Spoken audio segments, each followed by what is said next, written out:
got a lot of shit to say, so I'ma do this every day. I'll be writing things until I'm fucking buried in my grave. 6 feet deep under, but my body won't decay. Cause my messages are timeless, so they'll put them on display. Oh yeah, I rap with a certainty, I have a sense of urgency. A message for eternity, for everyone internally. I had some people burning me, but now they fucking learn to see I ain't the one to fuck with. Now they looking nervously, and I don't really care what you think of me respectfully. You can kick rocks if you think you're fucking better, see. I will outwork you, turn you to an enemy. Hurt you so bad that you're gonna need some therapy. I got the motherfucking recipe. I've been cooking up hits, I'ma leave a legacy. You'll be looking small when you're standing right next to me. I'm 5'10", bitch, but I'm 10 feet next to me. I don't give a fuck what you say. Yeah, I'ma do shit my way. So you can go kick rocks, I'ma stack bricks up, build what I want to make. Cause I don't give a fuck what you say. Yeah, I'ma do shit my way. So you can go kick rocks, I'ma stack bricks up, build what I want to make. Yeah, I'ma do it my way.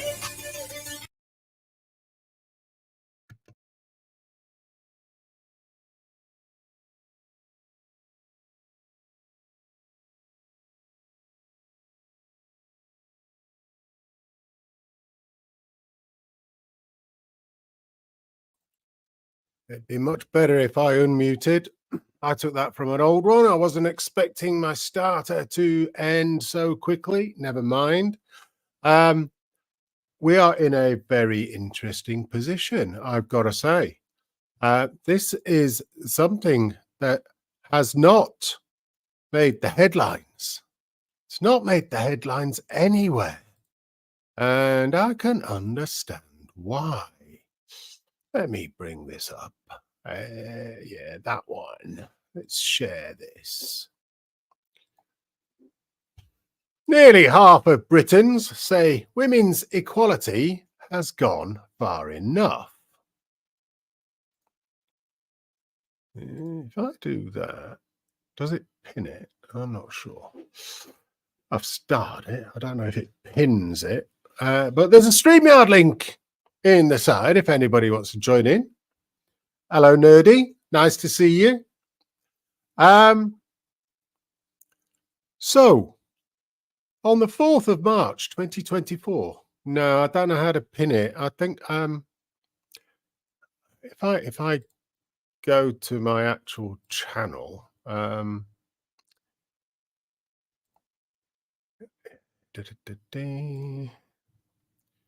yeah, let's go on here. If I go here, can I pin it? Yes, I can pin that now. Right, that's done. Let's get it out of the way.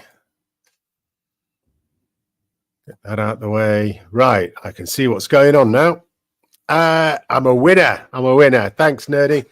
Nearly half of Britons say women's equality has gone far enough. There has been a survey by the King's College in London and by IPSOS. I think it's IPSOS. We'll get into that. It'll tell us exactly who did it. This was done for International Women's Day. And so this came out on the 4th of March, 2024. This is on the King's College London website. They have done a global survey, and now they have taken out just the British people. And they've said, how are things working at the moment? And it turns out that there is a big fight on the way, because nearly half of Britons, I think the numbers are 47%, say that women's equality has gone far enough. In fact, not that it's just gone far enough, it's gone too far. And it's not just men that are saying that. This is women as well. So the share of the public who feel this way has risen considerably in recent years. A lot of this is to do with the woke mentality, to do with the education system, to do with the justice system, to do with politics, to do with the laws that are coming in. It's only going to get even worse with the Scotland hate crime law. This is a massive area that no one has picked up on yet, and this is going to see some changes. whether it will see some changes elsewhere. It may be about time for a new political party to start coming to the fore, because the Tories are doing their best to absolutely obliterate themselves. I know absolutely nothing about reform. I haven't looked into them. I know that there's the Fox guy. I know there's Nigel Farage.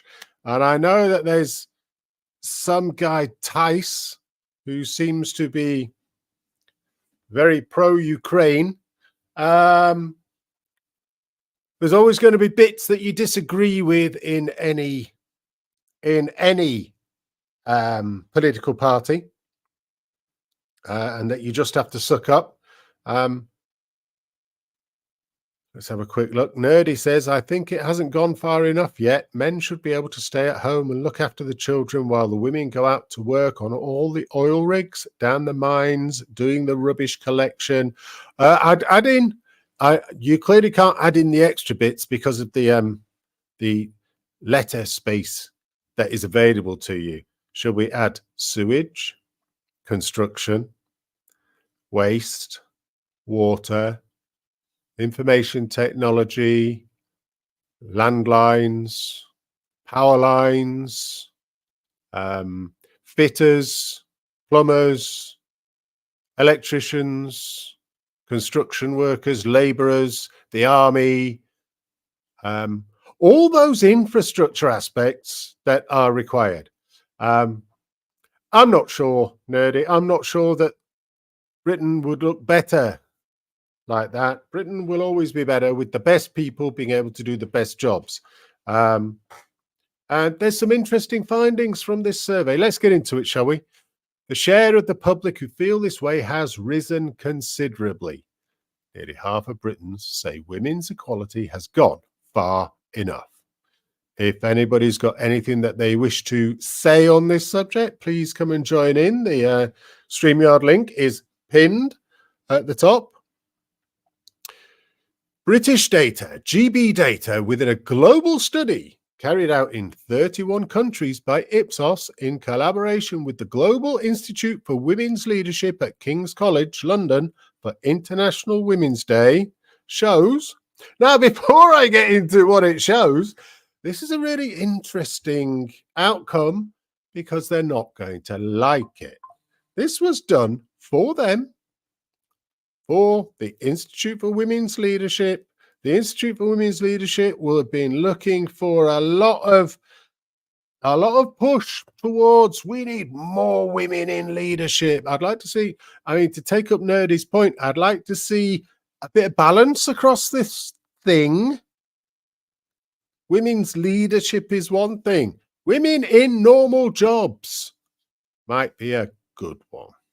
Men in healthcare, in education, etc., in domestic areas, that might also be a good one if you believe in equality at that basis. But what we're actually talking about is equality of opportunity, it's equality of rights, it is the opportunity to do anything you wish. Unfortunately, the decisions you make quite early doors in your life will determine what direction you take, including how far you're likely to get in terms of a job. So in that study for the Institute for Women's Leadership for International Women's Day, nearly 1 in 2 Britons, 47%, say that when it comes to giving women equal rights with men, things have gone far enough in Great Britain. A notable increase, an extra 9 percentage points. We are talking a 25% increase. 9% of 36% is 25%. So we've got 9% of 38. It's about 25%, just below. A notable increase on the 38% who said the same last year. And a stark increase in the proportion who felt this way just 5 years ago, 2019. It's gone up from 29% to 47%. The increase means that for the first time, hello Sandy, for the first time, Britons are now more likely than Americans, who have 40%, to agree that women's equality has gone far enough. We have a political fight on our hands. This is really going to hit the civil service. I'll tell you that, because the civil service in Britain is around about 55% women.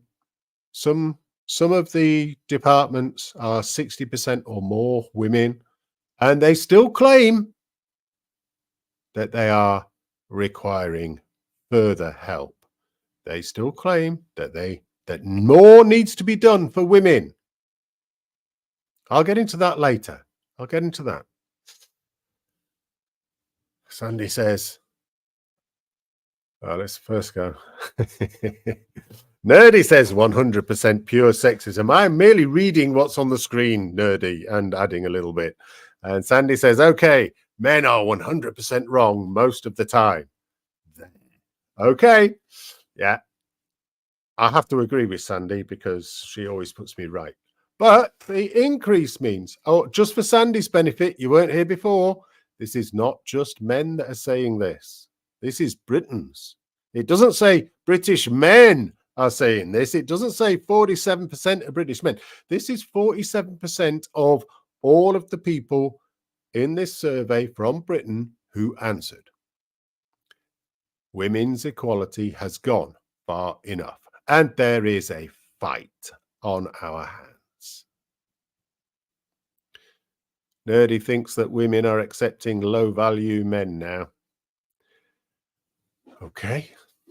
Sandy says they always have. Right. Has anybody seen any TikTok lives? I was flicking through last night. I was waiting for Brojo to go live, but he never did. So I was flicking through TikTok because I'd seen that Andrew Wilson was trying to jump into these TikTok lives, and I'm going, what the hell are these? What are these? All these things. So I turned him off because it was bland and boring. And I went to TikTok and I had to find out my old password because I haven't been on it for God knows how many years because I don't use the thing. And I started flicking through this, and it's nuts. It's absolute, complete and utter bull. But there was one stream and it had about 9 women in it. And the ones that were on camera. Now, let me say, what they were talking about was men in their lives, and the men in their lives being so nasty and horrible, etc., etc. And then one woman decided to put up a photo of her husband, who is currently, she is currently his carer because he has a life-threatening illness or something. She's got 12-year-old kids, etc. And she's on screen. She puts up a photo of her husband and the kids because he is lying in bed and can't do anything. And so she's slagging him off. And she was quite happy to go live on the internet with photos of her own children slagging off their father. I hope they see that at some point later in their lives. But I don't know whether TikTok actually saves these things. But what struck me was all of these women, all these 9 women that were on it, the ones that were on camera, they had no makeup on. They were all in their 40s or older. They're all these older women. The things they were saying about men was really quite disgusting. And this is one of those times where you go, divorce is actually a benefit to men. Because, to be blunt, who the hell would want to live the rest of their life with somebody like that? They were ugly, they were fat, they had not kept themselves very well.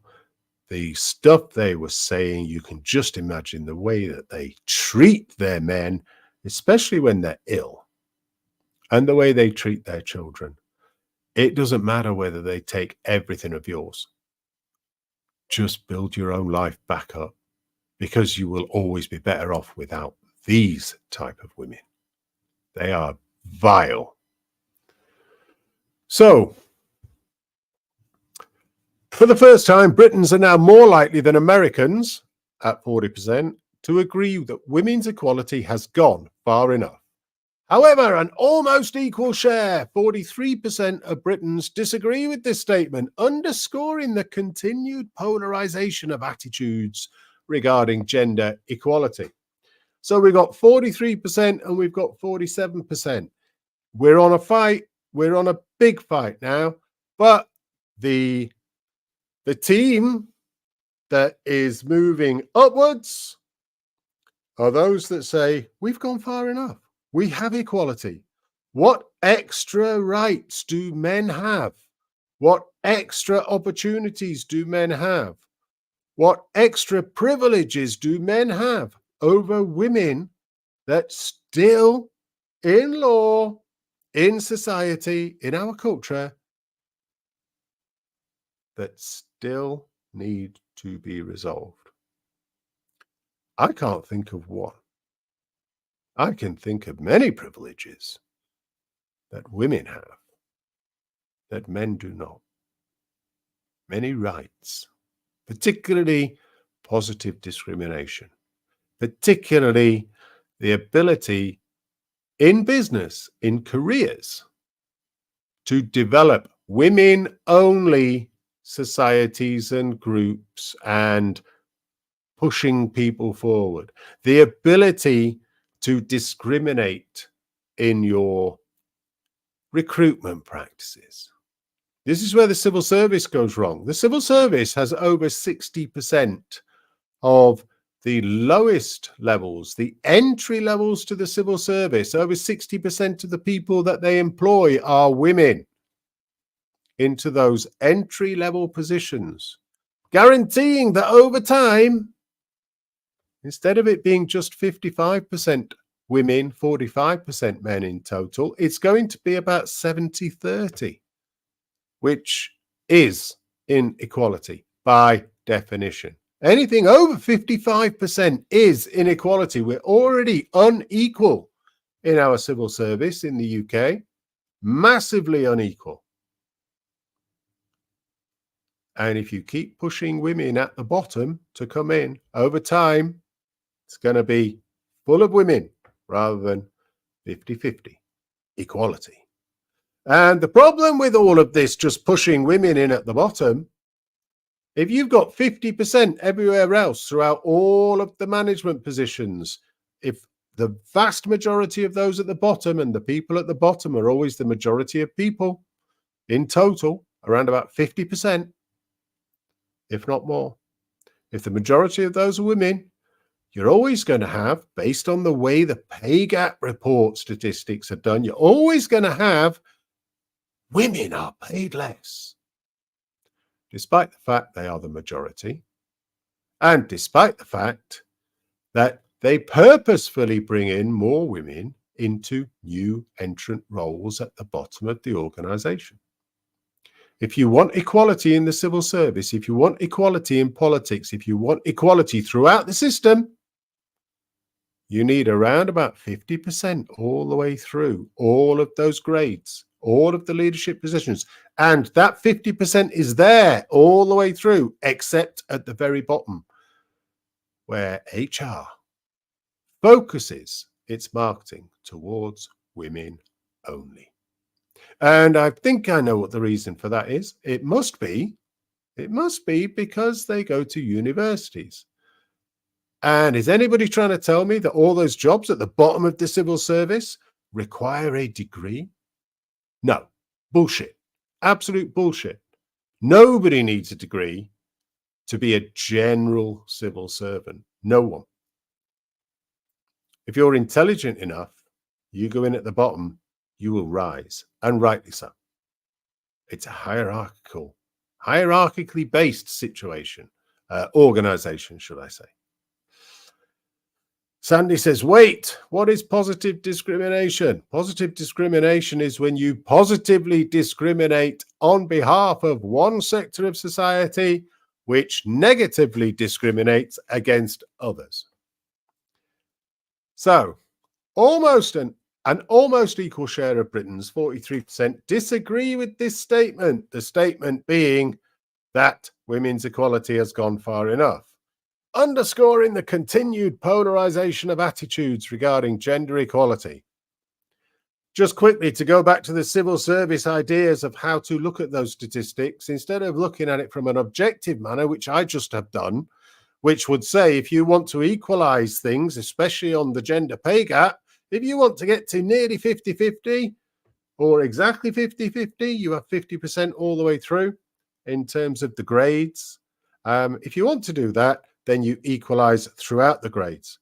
While you have got a massive extra number of women right at the bottom and 50% all the way through the rest, their idea of improving the gender pay gap is to have more people as leaders, as the very highly paid leaders.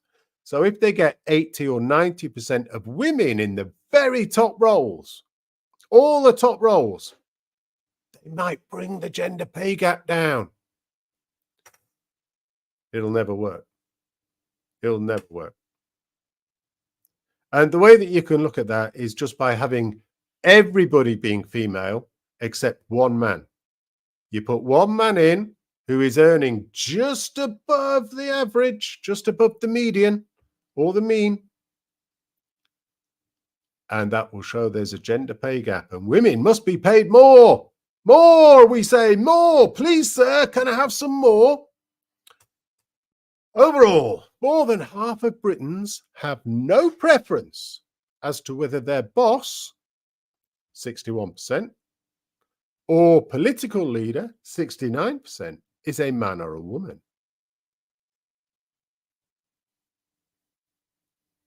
Nearly 2/3 and over 2/3 don't care whether their boss or a political leader is a man or a woman.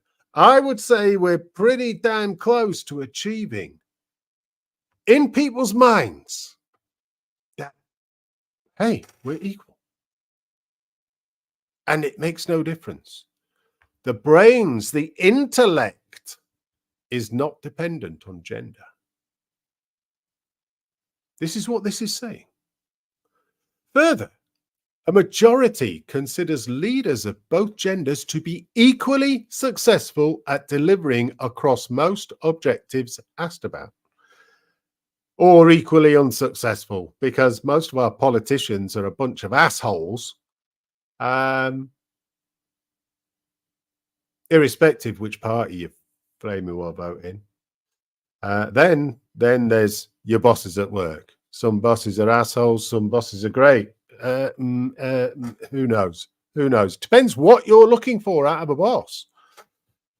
So there are full survey findings. I haven't actually gone to the full survey findings. That will probably give us the numbers as well in terms of how many people in Britain were actually in the survey, which will indicate that you've got you can say that the results for Britain will be within X% of the actual population, the real population number, by 95%, say.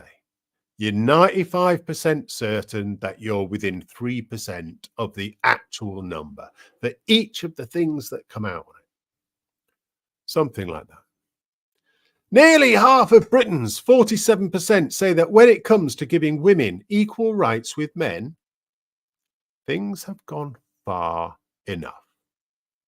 And that we have gone so far in promoting women's equality, men are now being discriminated against. We've been saying this for a long time. Thankfully, the rest of the population is coming in along with this. Nearly half of Britons, 47%. And this has gone up from 38% last year and 29% back in 2019. It's gone up 25% in 1 year. What's it going to be next year? It'll most definitely, I'm going to say this confidently, and I could still be wrong. It'll most definitely be more than 50% next year. Or because this is the International Women's Leadership Centre for International Women's Day at the King's College, will they not do the survey because they don't want to know what the result is? I don't know. Let me quickly say hello to Tog. Hello, Tog. Nerdy says some types of people need some objective morality. Tog says the Greeks did it already.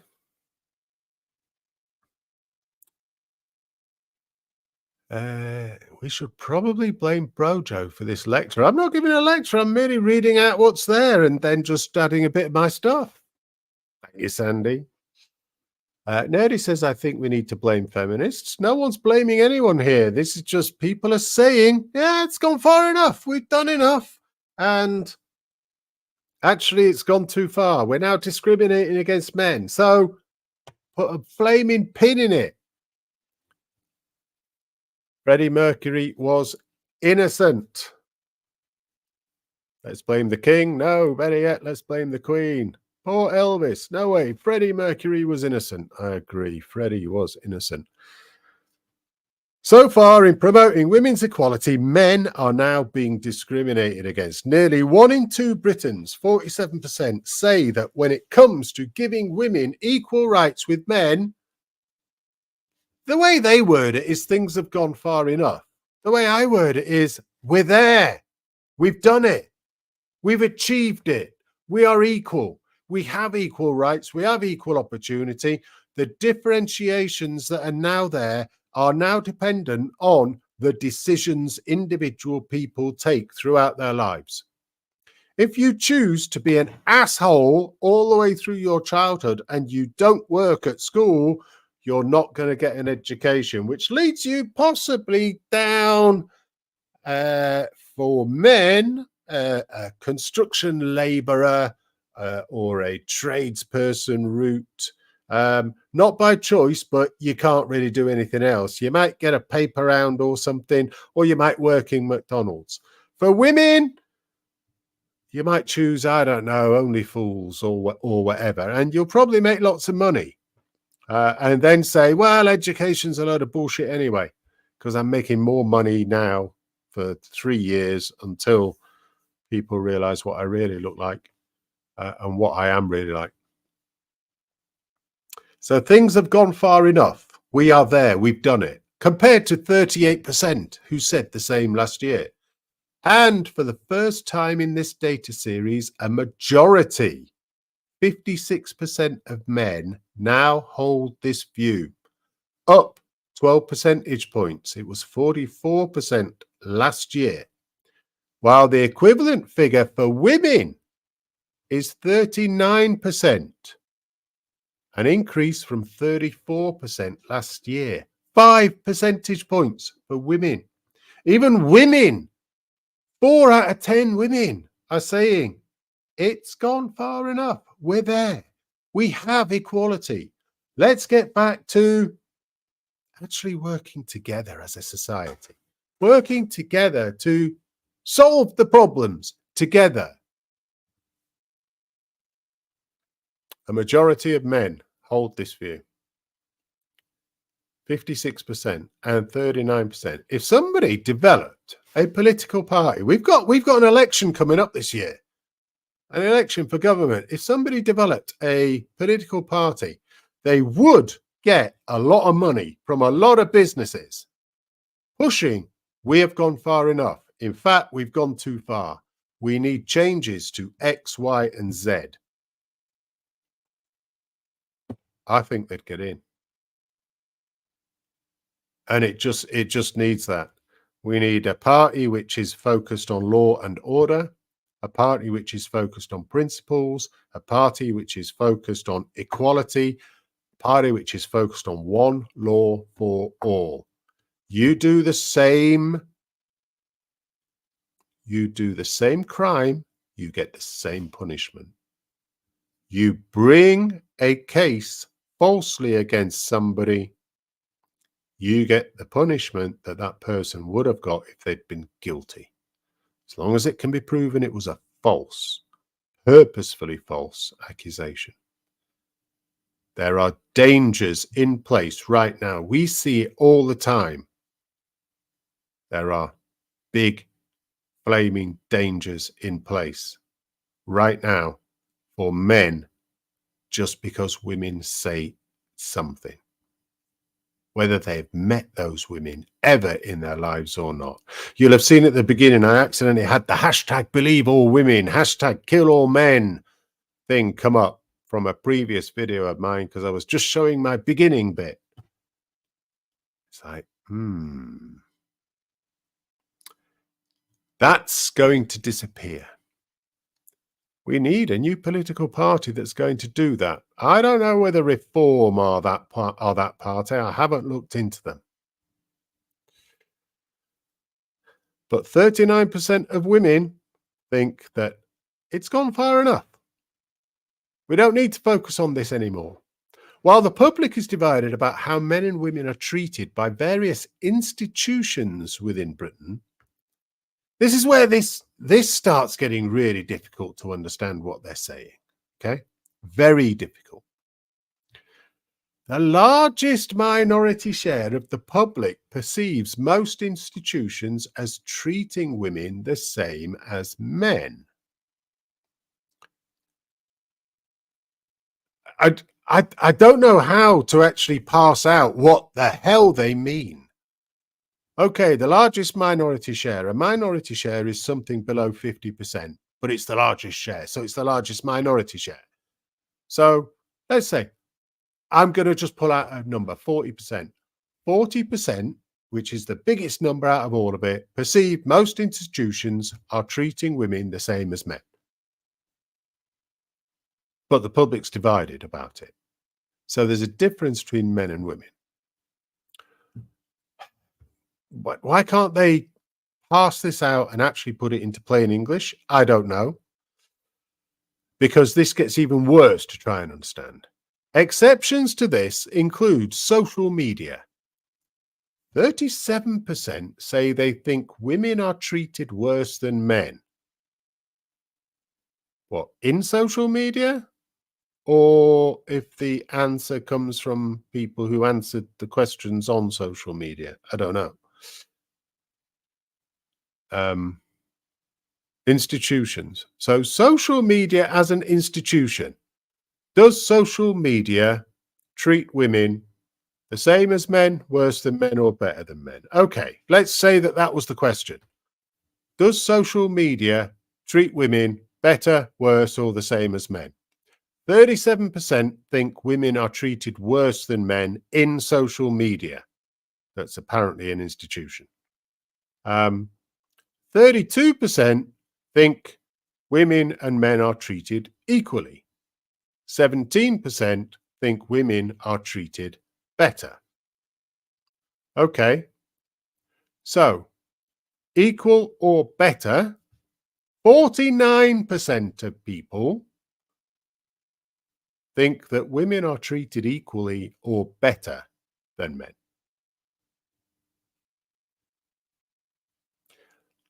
And 69% of people think women are treated equally or worse. But the equally is really important because we're aiming for equality. So we don't need to do that. Women are treated worse is 37%. Women are treated equally or better, which is exactly what we're trying to aim for. 49% think that. Okay, that's half the people. And the other 36, 49, 86, the other 14% just don't know. That's how I read that. So the largest amount, the largest minority share thinks women are treated equally or better. The largest minority share perceive most institutions as treating women the same as men or better. And they've said exception. This is an exception. I don't think these people know how to understand statistics on the basis of the context of the information that they're trying to work out. A pie chart would be nice, wouldn't it? But you still got to work out what the hell the pie chart is saying. And if we're talking about, are we equal? Then 49% or 50%, but it's going to be really close. Half of people think women are treated equally or better. With 14%, no, I don't know. Let's have a look at political parties. I told you this was really difficult to work out and pass out. It's like, so in political parties, 36% say women are treated worse. But 33% say women are treated equally and 16% women are treated better, which makes 49%. Again, 49. That 49% is a really key figure. That's going to go up next year. If they do this survey next year, that'll go up. It'll go above 50%. I do note that they haven't given us any comparisons to previous years. But the 36% who say women are treated worse, I'm going to guess that the majority of those are women that said that. Similarly, around half, 47%, agree that we have gone so far in promoting women's equality that we are discriminating against men. That's across everybody, 47%. We're in for a fight. We're in for a massive bloody fight. Sandy says they're all wrong. And if you can't be with the one you love, love the one you're with. Giggles. Nerdy says, yeah, but who nowadays is just half a person? It's a good job I'm here to explain these things to you, Nerdy, as you giggle at your own joke. So 59% of men and 35% of women agree that we have gone so far in Britain in promoting women's equality that we are discriminating against men. Over 1 in 3 women and 6 in 10 men. There's a fight coming, and it's going to be a big one. It's a revolution. However, an almost equal share, 43%, disagree that things have gone far enough and that we have gone so far in promoting women's equality that we are discriminating against men. 44%. Underscoring the continued polarization of attitudes regarding gender equality in Britain. So hold on. So 47% said we've gone so far in promoting women's equality, we're discriminating against men. That we are discriminating against men. Yet they've split this up. They've split this up into the 2 bits. Did you see they've got one number here covering 2 areas. Have we gone far enough in promoting women's equality? And are we discriminating against men? And they have said that's 47%. And they're comparing it against 2 different individual questions.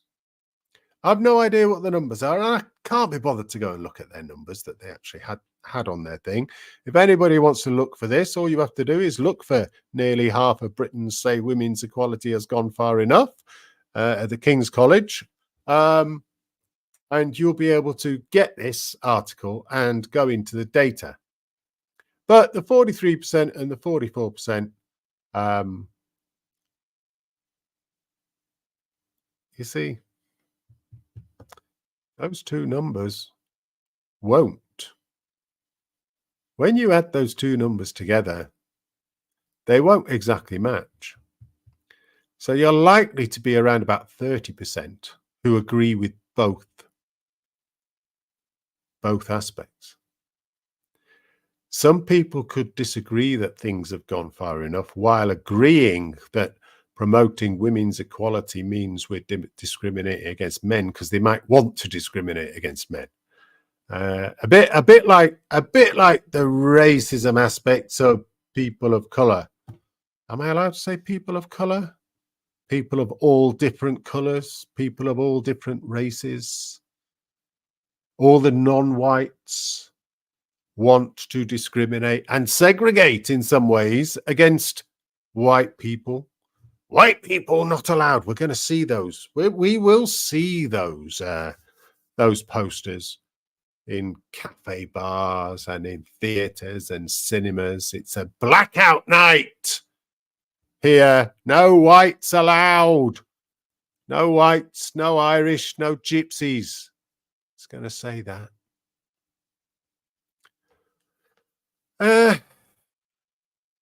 So we're getting to 50-50.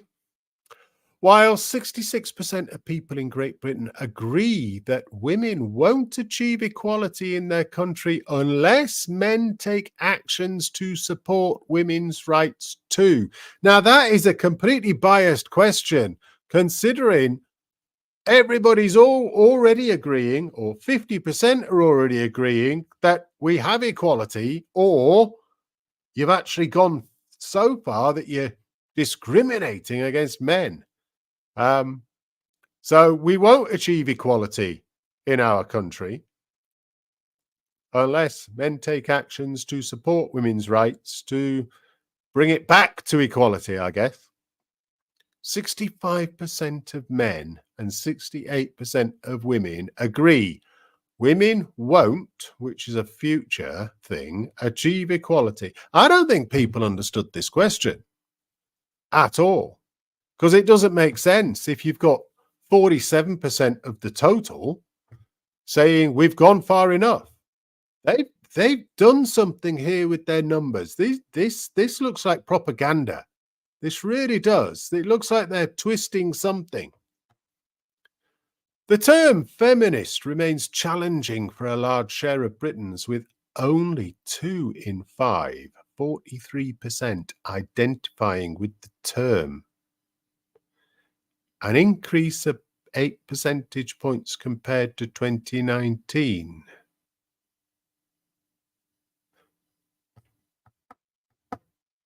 If it's gone up since 2019,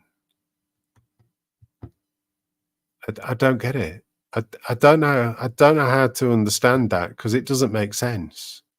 What's wrong with people writing?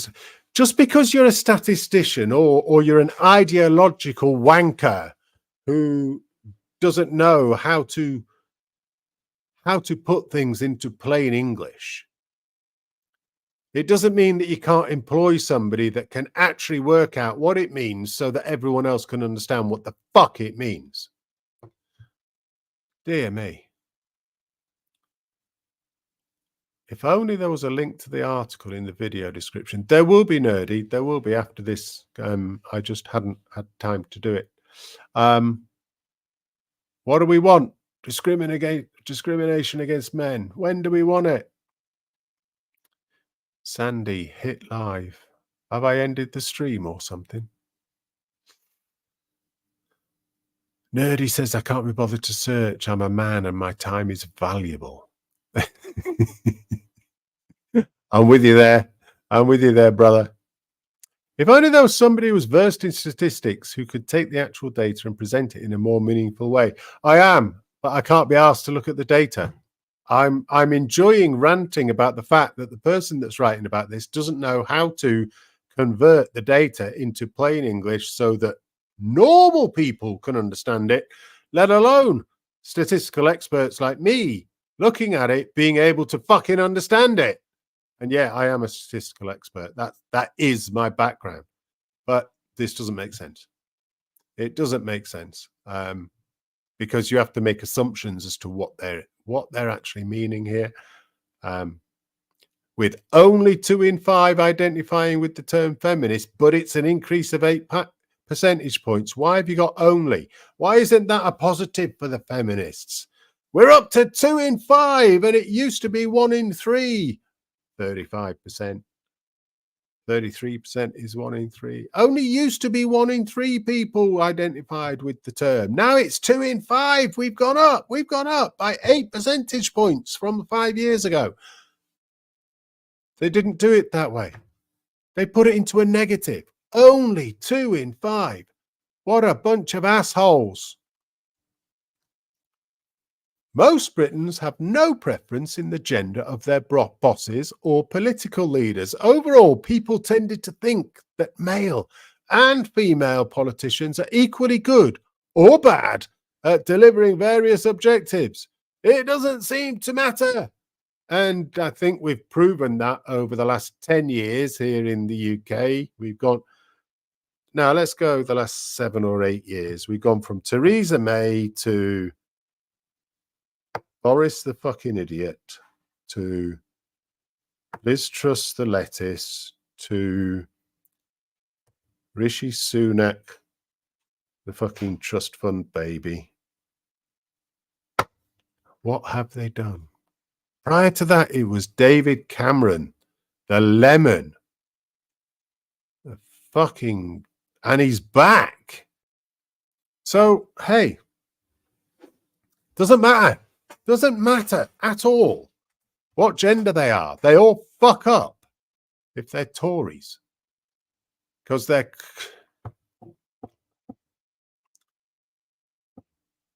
I can't say that word. I'm not going to say that word. Quantahahas. I'll say that.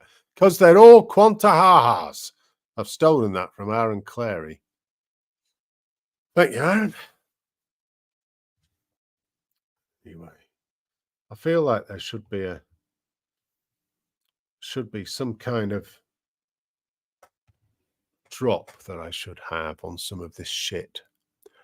Overall, people tended to think that male and female politicians are equally good or bad.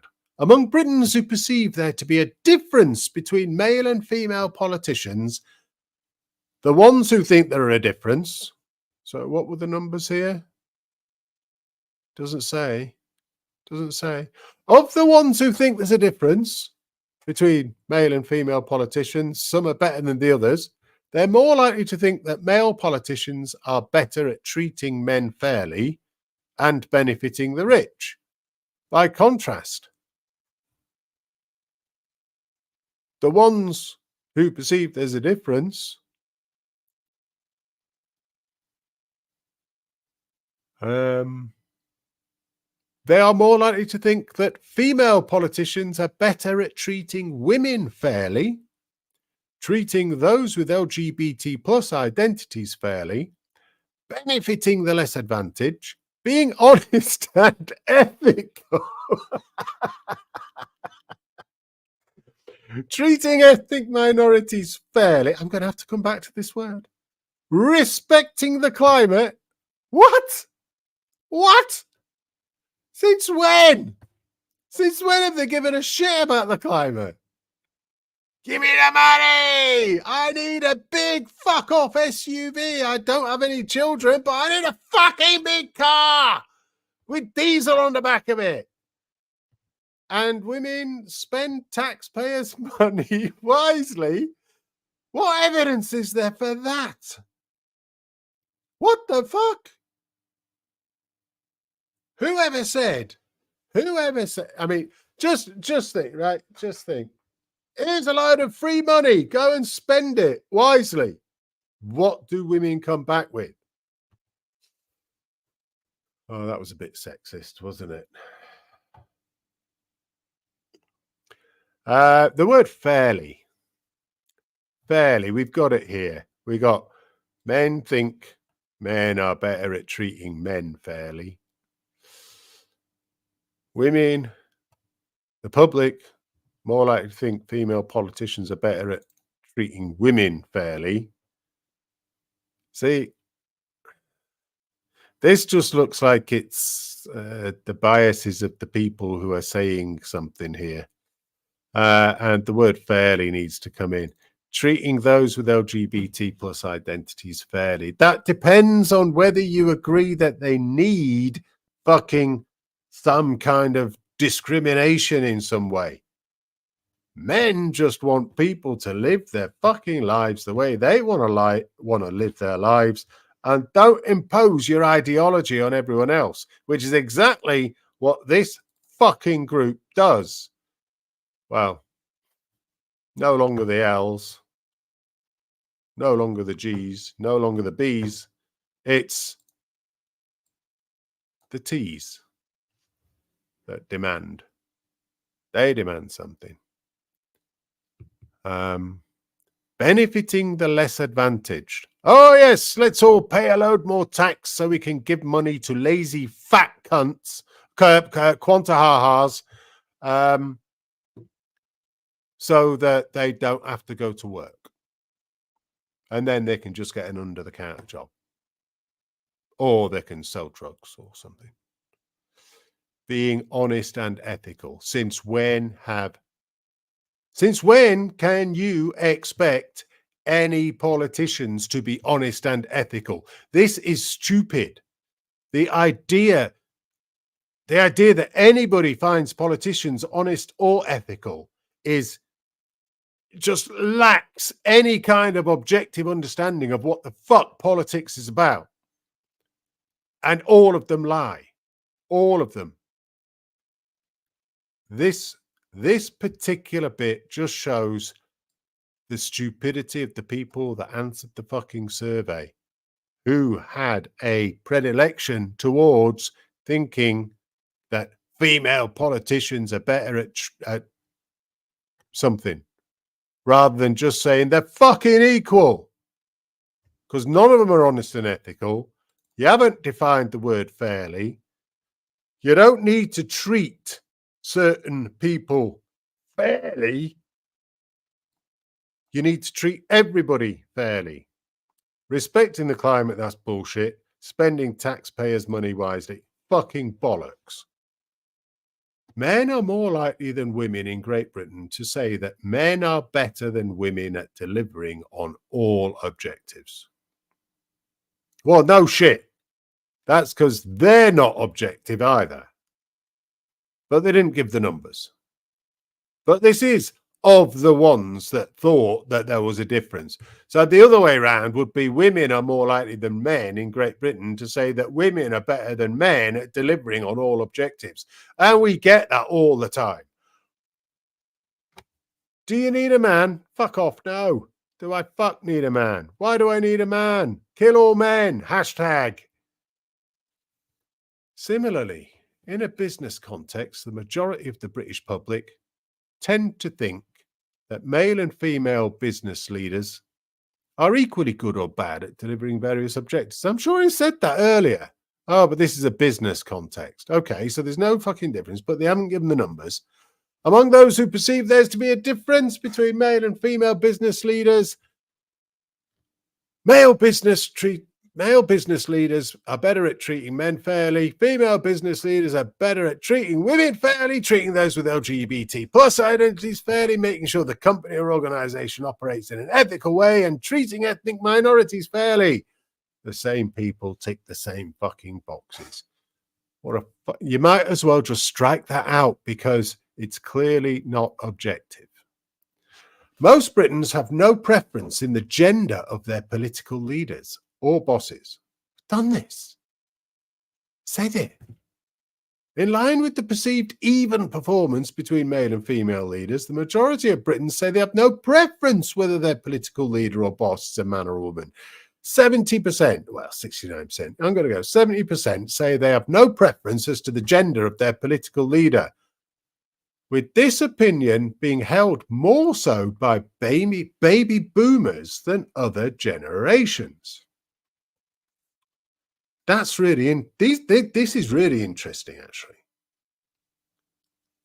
Baby boomers say at 84%, boomers say it doesn't matter what the gender of your political leader is, because they've been through it.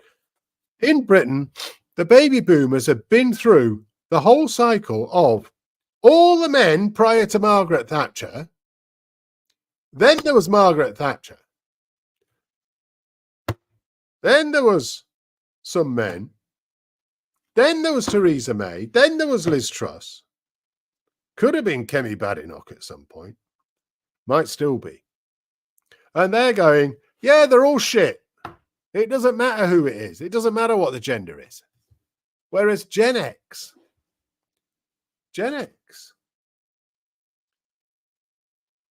only 3 in 4. So 1 in 4 of Gen X say it matters. They have a preference as to the gender of their political leader.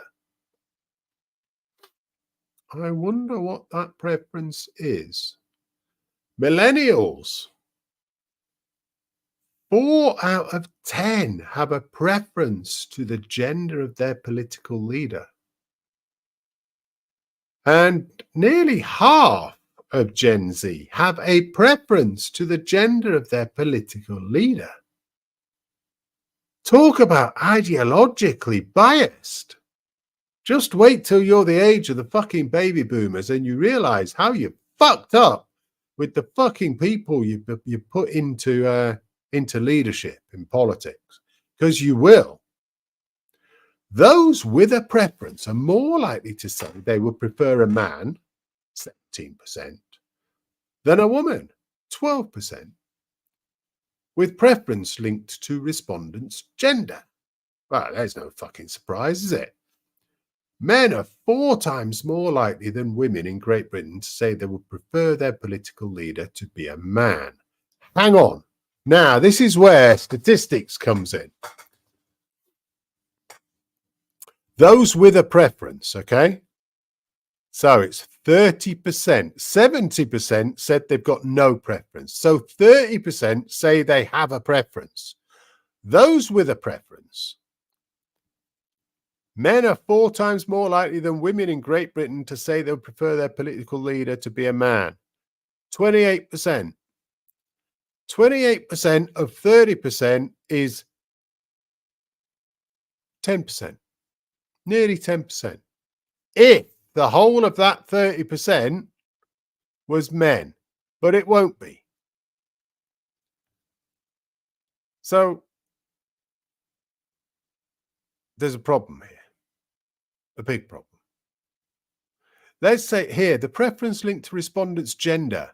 So 17, let's just say it was 1-to-1. 17% of men said they had a preference and they preferred a man.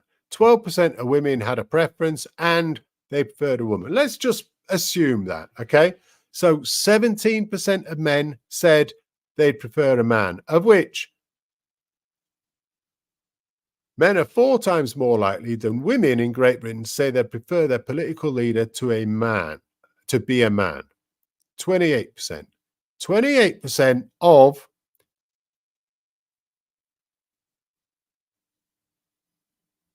men voting. I don't know. I don't know how to fucking work this out. This doesn't make sense again. This is politically, ideologically produced to try and make it look like there's a fucking load of men who are determining something and not a lot of women. It's bullshit. Women are similarly more likely than men to say they prefer a woman as their political leader. 19% versus 5%. That's 4-to-1. That's 4-to-1. Okay. It's fucking 4-to-1 either way. Whatever that means, because I don't know what the 28% and the 19% relate to.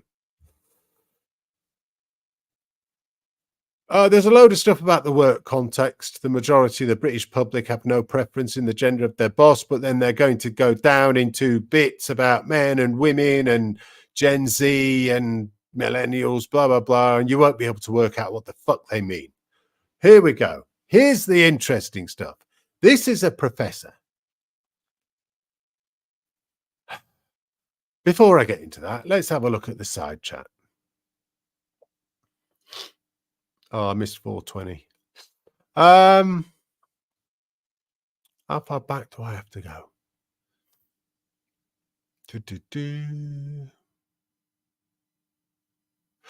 Sandy says, "Ooh, that's what he's been doing, trying to parse out the statistics to explain it to you in plain English, because this doesn't make it plain English, but there are some really good outcomes here." He's not been going on about sexism. He's complaining about the article. I'm not talking about sexism, Sandy. I'm saying it's gone far enough and people have realized it's actually gone too far. And we've now got a fight on. And it's not a fight about women need to be put down. It is a fight about, okay, we've done enough. We're there. Let's focus on the things we really need to. Let's get rid of all this extra stuff.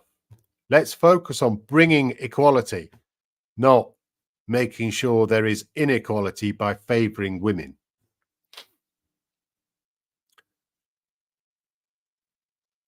I just thought, Nerdy says, I just thought it'd be more meaningful and impactful if he could include the actual data along with some of his own graphs. I don't have my own graphs. I'm looking at this data that's within this article and trying to work out what it says.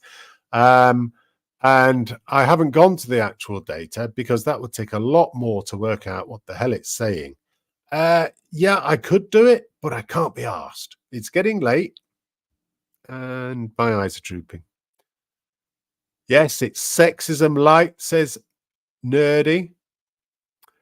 Sandy, we want pretty pie charts and graphs and source data. I'll run my own statistics. Just go and look it up then, Sandy. Go and do it. Nerdy says, I know, right? We're not versed in this stuff. Yeah, but Sandy will do it for you. Oh, talking of drops, it's 4:28. This ain't the 4:20 cafe, though. And I don't have frogs or Trump dimension drop. I don't have one, I'm afraid. I do have this. And if you... I think I ought to give a warning out to anybody that's watching. Oh, I can't because it's not connecting to that. I must have moved it.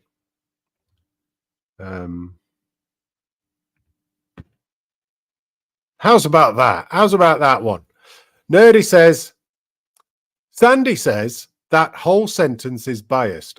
Absolutely, completely agree. It's absolutely biased, completely biased. Nerdy says it's propaganda. It is. A lot of this has been written in a propaganda and a biased way. I can tell from reading this that they've really struggled in order to pull out things that meet their direction, and they still can't find the stuff. So they're having to bloody play around with the information in order to be able to claim something. And here is what they claim. Professor Rosie Campbell, the director of the Global Institute for Women's Leadership at King's College London. This is a professor and a director. This person should be completely objective. You're going to see that she's not.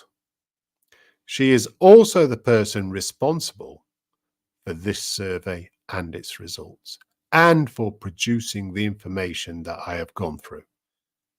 And she's pissed that virtually half the British population think efforts to promote women's equality have gone far enough is a huge cause for concern, particularly given the trend is going in the wrong direction, with the public seemingly becoming more rather than less skeptical of the need to push for further progress. Indeed, as recently as 2019, only 3 in 10 thought we'd done enough on gender equality. Following the #MeToo movement and the greater focus we've seen on women's rights since, some may have a sense that most key battles have now been won. But that couldn't be further from the truth. despite the steps we've taken in recent years, there is still a long way to go. But while it's important to highlight and address negative trends in public opinion, we should also recognize the positives. There's a reason why I'm heading towards a South African accent here, because this is sounding fucking apartheid, you stupid person. It is complete propaganda, bias, sexism, hate, misandry, lack of objectivity, inability to understand statistics, inability to understand that we are where we need to be. We are fucking there.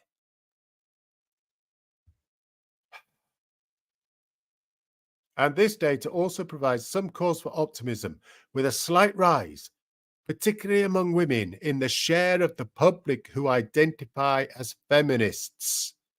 Oh, that's what she wants. She wants to grow the number of feminists. This is what has happened in the education system. The white, middle class, old, crusty, fucking hate-filled women have joined the ranks of the education system in order to take it over and indoctrinate the fucking minds of every generation that they can. And it's now backfiring. Everybody is going to soon be telling her she's a DEI hire who needs to fuck off. Preferably somewhere very wet where there isn't land in sight. Some cause for optimism with a slight rise, particularly among women, surprise, surprise, in the share of the public who identify as feminists, as well as 69% who say they wouldn't mind if political leaders in Britain were a man or a woman, far above the global country average of 57% across the 31 nations included in this study.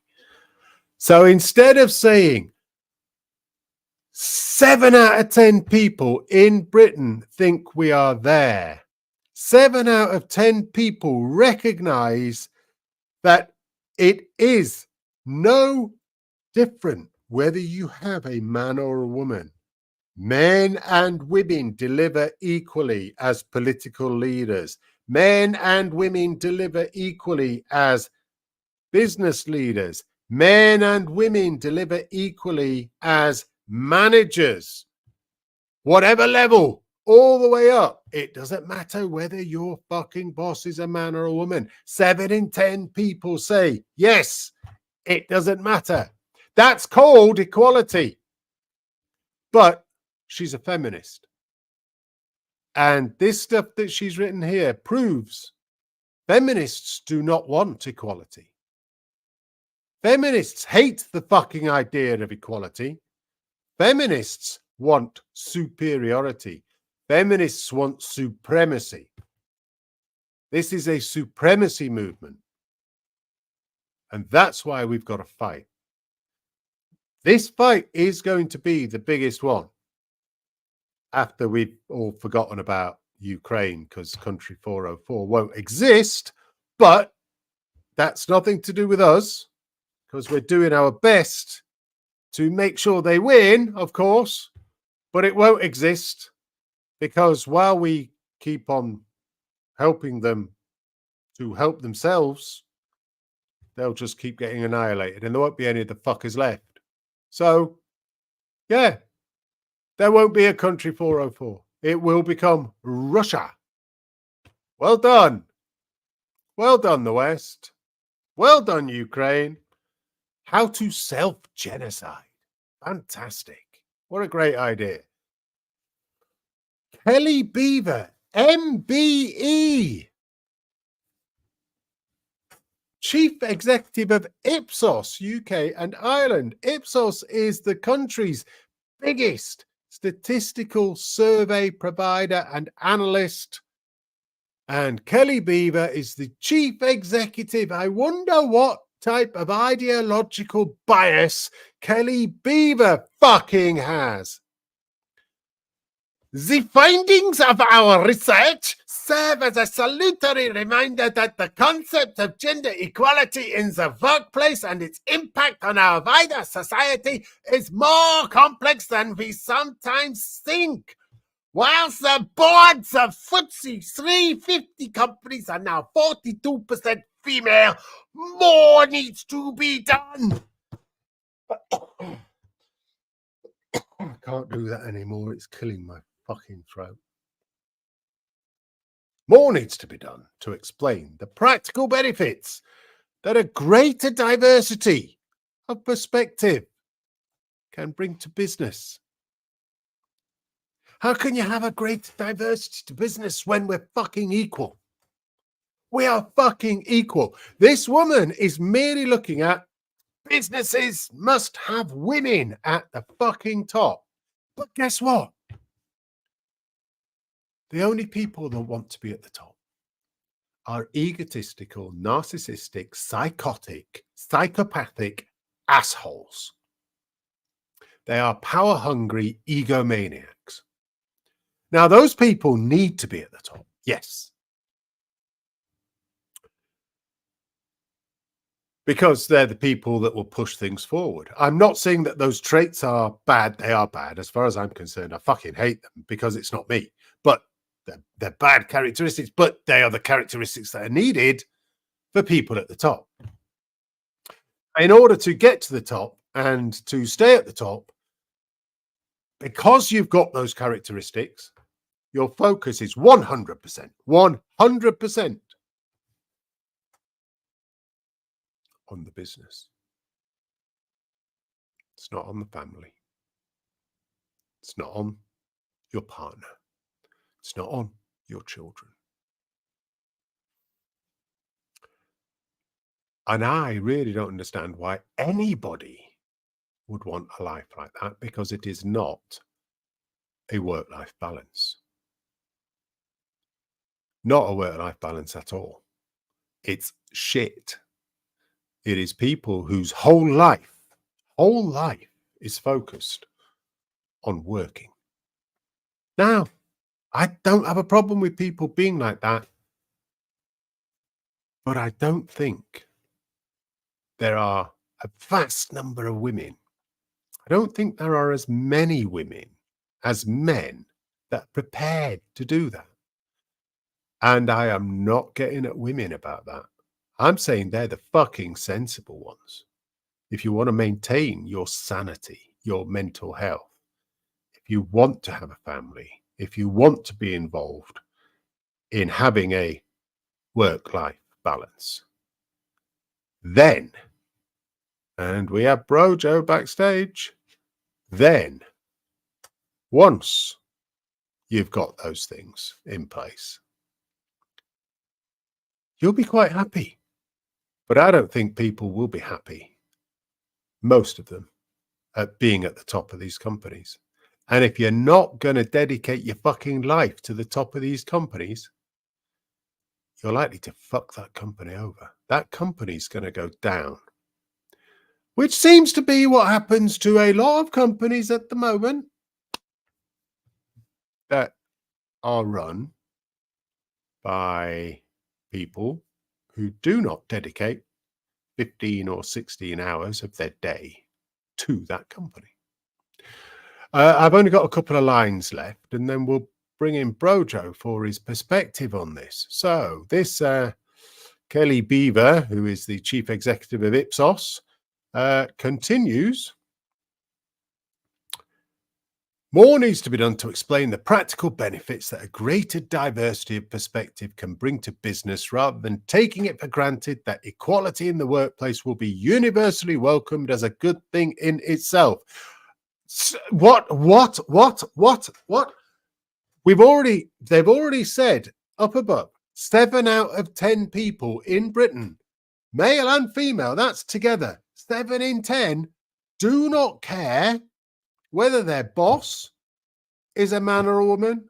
They do not care whether their political leaders are a man or a woman. They do not care whether the person that leads the organization is a man or a woman. They think that each of them are equal. They're able to deliver. 7 out of 10 females say this? 7 out of 10 people, just 7 out of 10. 7 out of 10 say, we don't care. It doesn't matter. It's been proven. It's been proven through this that the opinions of people in Britain are that actually we have no preference. We don't care who it is. We just want the best person to actually have the job. Just let him get on with it, because they'll be just as good as anybody else, irrespective of gender, as long as they're the best person. Have you ever had a female boss? Loads of times, yeah. Some have been good, some have been bad. Same with men. Some are good, some are bad. In fact, I actually found women, for the most part, women bosses to be more negotiable.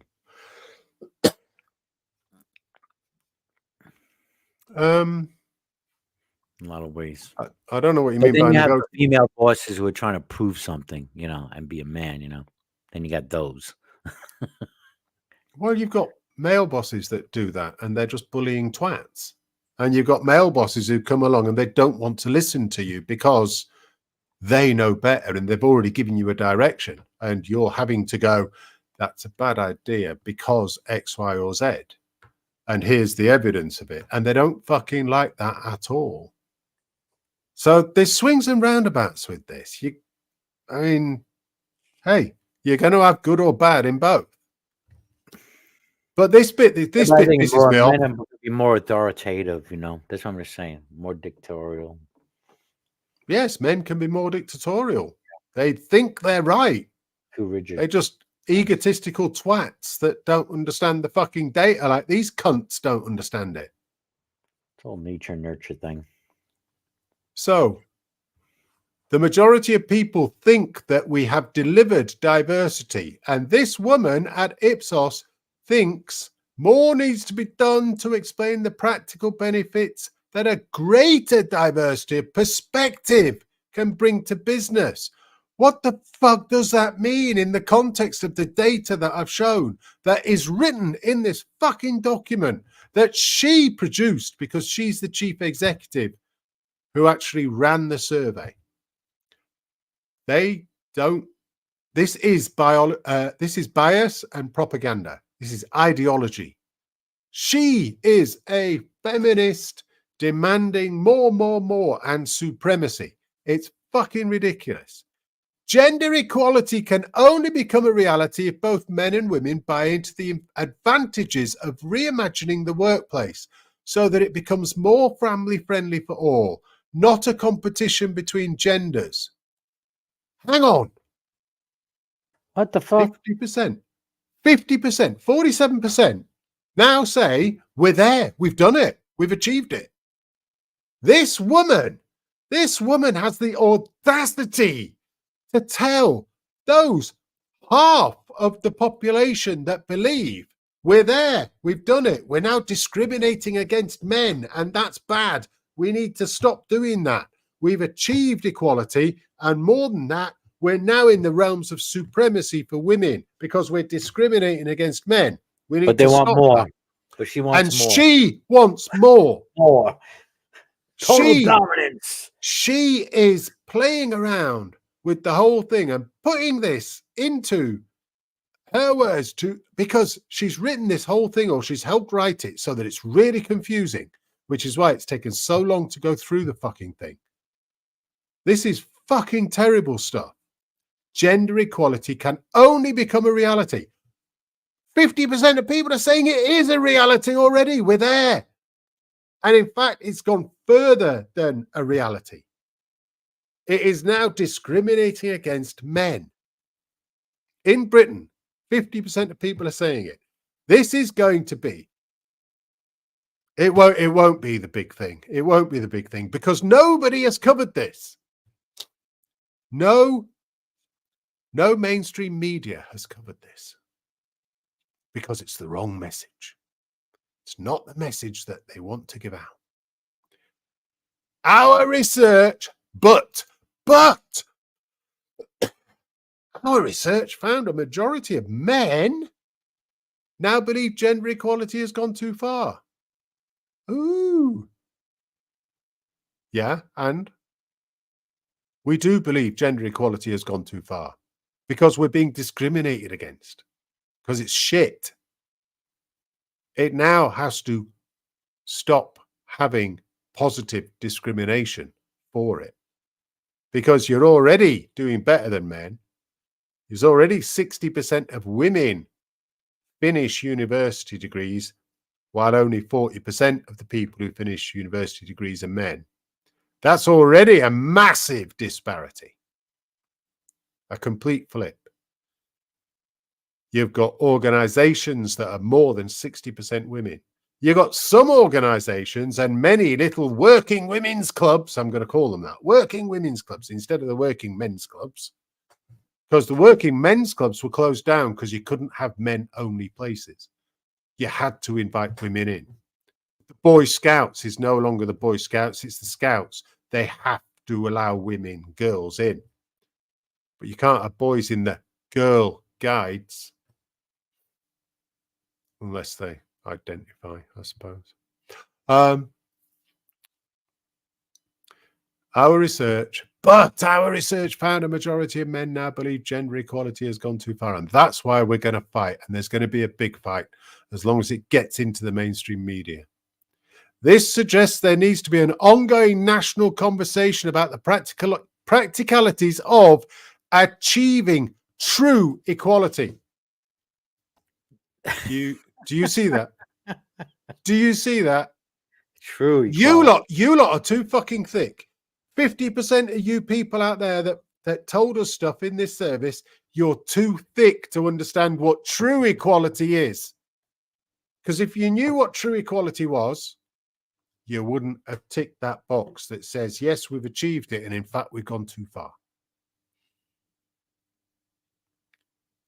Can you believe this stuff? These are the people, the concern about this is the chief executive of IPSOS UK and Ireland, Kelly Beaver, MBE, a woman chief executive of IPSOS. IPSOS is supposed to be an objective survey and analysis company, the biggest one. Oh, In last that name regard, Beaver. in that, I'm not going to go there. In that regard, she is showing complete bias and should be kicked out of her job for this, because she is biased. She is not objective. She is unable to look at the data, analyze it, and give objective conclusions about what the data is saying. She is saying these people did not understand what true equality is and how barriers to change can be broken down without alienating half of the population. You're not alienating anybody. You've achieved it all. You've achieved breaking down every single barrier. Let's see what else is in the side chat then. I'm going to say this again from Sandy. This is just more proof that everyone lies. They do, all the time. Plot twist. It isn't Heretic doing the sexism. It was Brojo. He's naughty. Sure of it. Why is Heretic using an ancient Egyptian accent?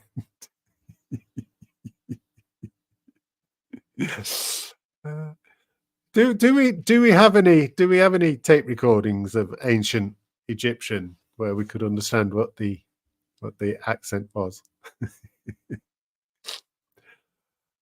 We'd just rather they not be incompetent. Damn right, Sandy. That's exactly what this survey is saying.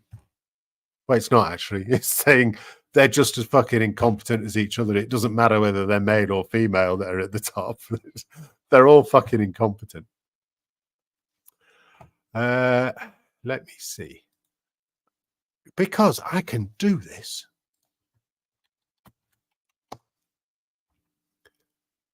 One question. Where is this article so I can go ask them who they asked and if they paid them to answer? There is the article. I've just put it in the chat. Boom. Nerdy, you can go in there and look at the stats. So can you, Sandy. Hello, Aussie Trisha.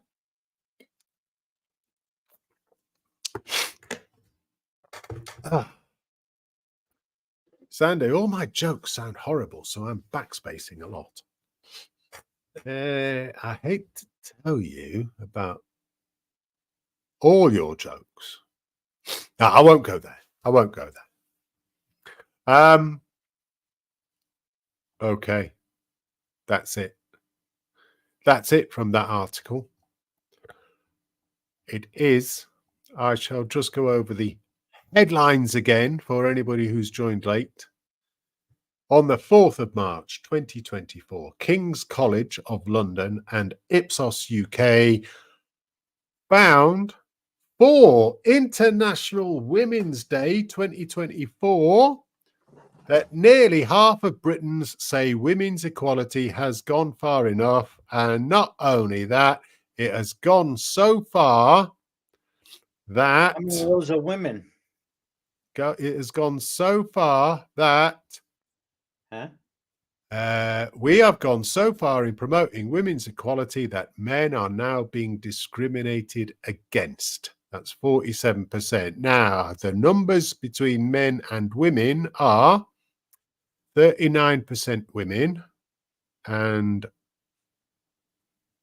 61 men. No.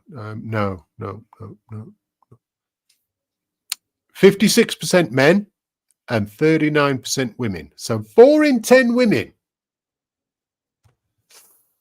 Oi, Sandy, I'll have none of that language in my side chat, you quantahaha. What's the other 6%? They don't know. Probably don't know. What do you mean? No, 56 and 39. You can't add the 56 and 39. Why What not? you can do is you can add the 56 and 39 and then divide it by 2 to give you a number, but that might not be right because you might not have had 50-50 in terms of the statistics, in terms of the people that filled in the survey. But this is of all of the men that answered the survey, 56% of them held that view. And of all of the women who answered the survey, 39% held that view. Well, of course, a majority of men are going to say that, because then it just shows that it's happening. No, because it was only 44% last year. So it wasn't a majority of men last year. It's gone up 12 percentage points. Majority of men. It's gone up over 25% in 1 year. In 1 year. To the men. The number of men has gone up by over 25%. For women, because more men feel that they're being discriminated against. Exactly. That's the point. Of course. All right. Yeah. Yeah. But 25% more, that's a fucking huge amount. What's 12 PPTS? 12 percentage points. Or percentage points. So 12 on 44, 12 on 48 is 25%. 12 on 44 is a shitload more than 25% increase. More than a 25% increase in How one many people? year. How many people has been surveyed? It will have been enough. I haven't gone through to the survey. I really information. I really don't hold too much. Oh, for fuck's sake, bro, Joe, why are you bothering being here if that's the case? You can read the full survey findings here for Great Britain. If you got like 2,000 people, then I'd say it's pretty good survey. No? 2,000? This is run by IPSOS and the King's College for London. It is a global survey of which Great Britain was one of the countries. They will not have published data on it unless it is statistically valid. I'll put it that way. I don't know what the survey findings are. I have put the link in the side chat. You can go and have a look at it and find the numbers by all means. I'm taking their numbers and I'm just saying, here you go. What I'm not going to do is start arguing against IPSOS as to whether they have fucked up, because they've fucked up enough in this whole article with the way that they've analyzed it. But if they're going to analyze it, and come out with conclusions, I'm going to take their conclusions, because they are the UK's #1 survey and analyst provider.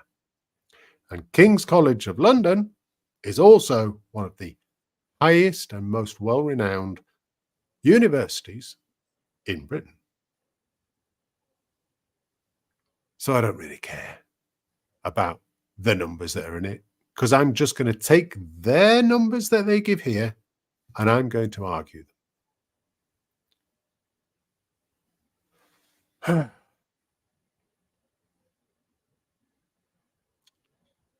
Sandy, you're banned. Yes, run the risk and download a media PDF and be sure your virus protection doesn't have a pinhole. I'm looking at the survey now. It looks like it's it looks like 24,269 online adults aged 18 to 74 in Canada, Republic of Ireland, Malaysia, New Zealand, South Africa, Turkey, and 31 countries. Huh? 31 countries. Right, yeah. I'm telling you which countries. Yeah. But this is talking just about the GB results. This is solely about the GB results, which is why I'm talking about it. Because the implication from this is that if half the people in Britain think we have equality, and in fact we've gone too far and are heading towards discriminating against men, then there's going to be a fight. And this fight is going to come up more and more, because those numbers are going up and up and up each year. The highest numbers are in like Indonesia, Thailand, Spain, China, India, Mexico. Those numbers are pretty high. Yeah, whatever.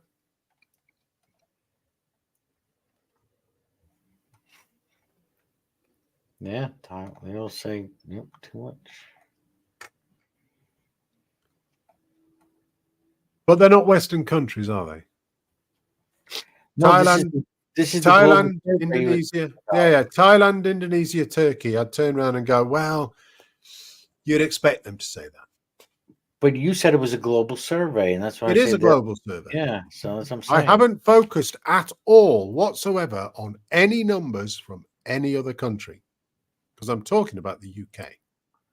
I know, but you don't know how many people out of that. How many people out of that 20,000 were from the UK? I don't care. Why not?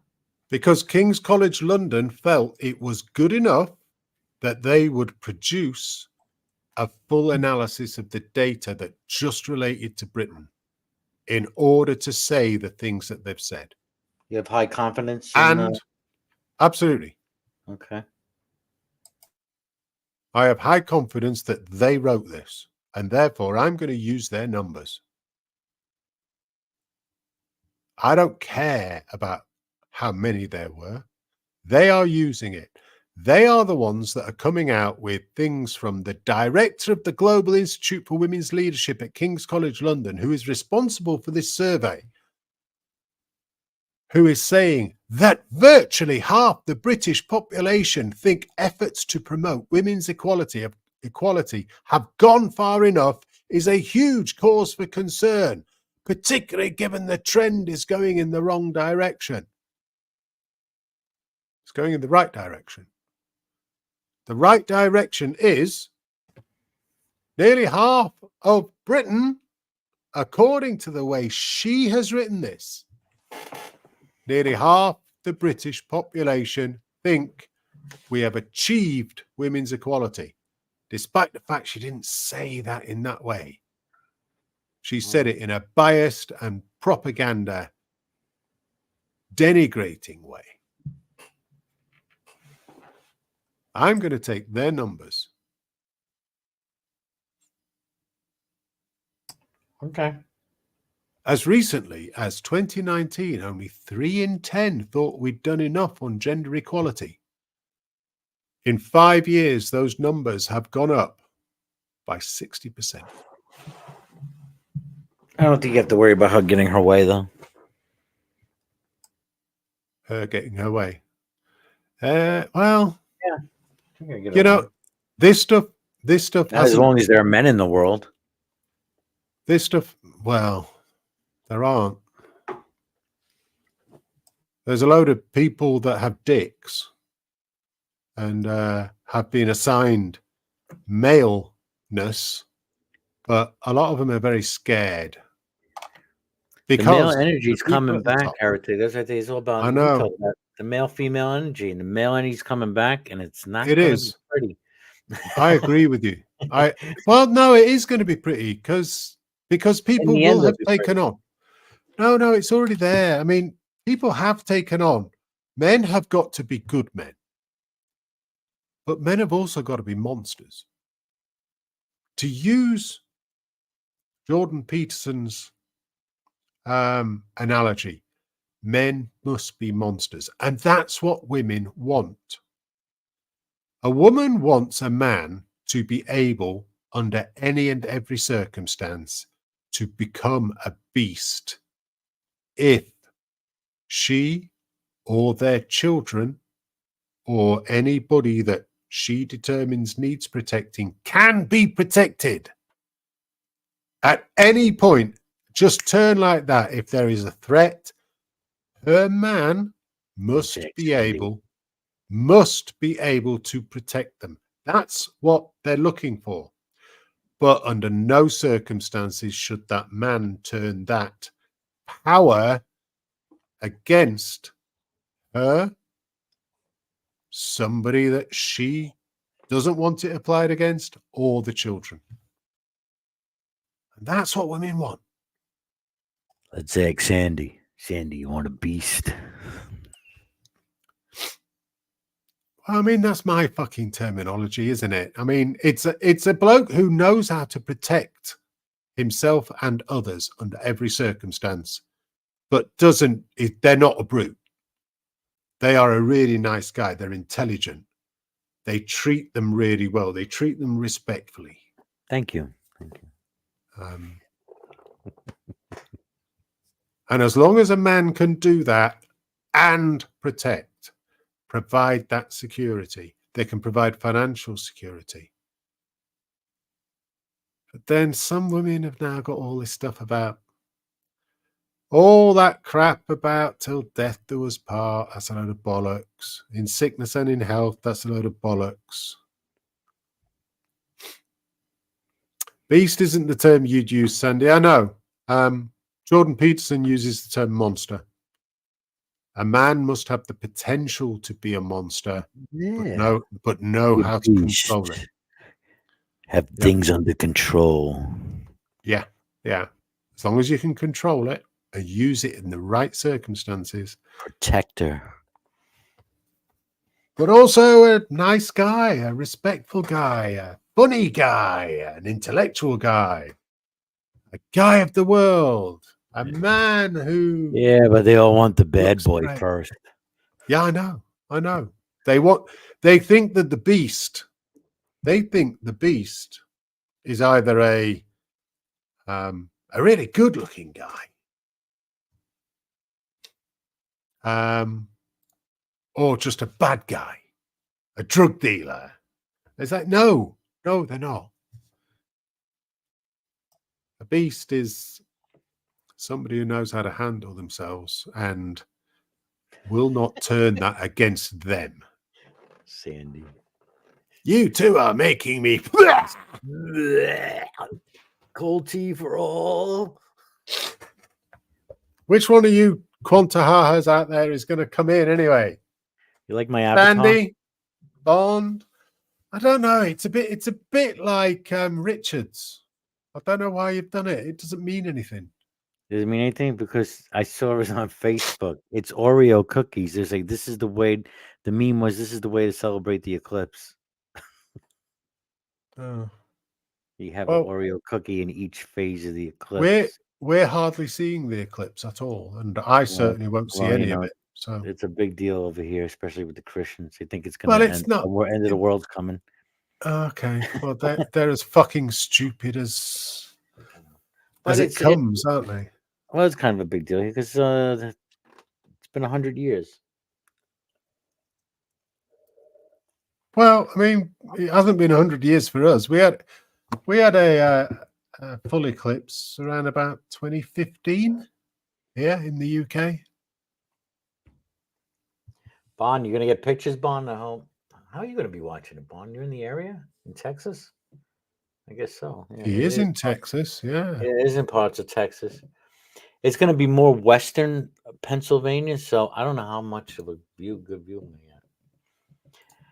And they're saying that there's going to be issues with traffic in a lot of areas because people like Bond are just going to stop their big trucks in the road and go, "Ooh, look at that!" and they won't give a shit about everybody that needs to get to pick their kids up from school.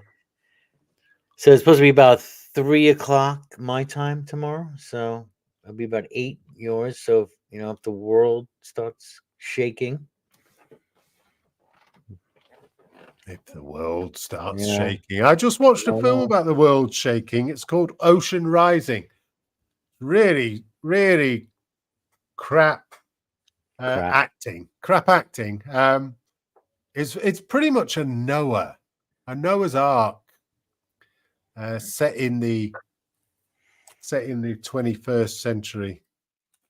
And it's like it was very easy to watch, but not necessarily any good.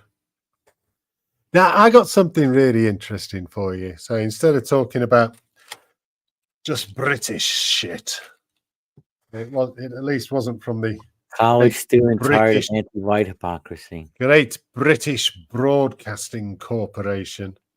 Let's see if I can move this on to somewhere. Listen, there's a good chance somebody's trying to hack your. Yeah, fuck off. Right, we'll start it here. It's got nice eyes. It comes across really well as well. Comes across really well. He's got around about 85,000 viewers or something. What's he called?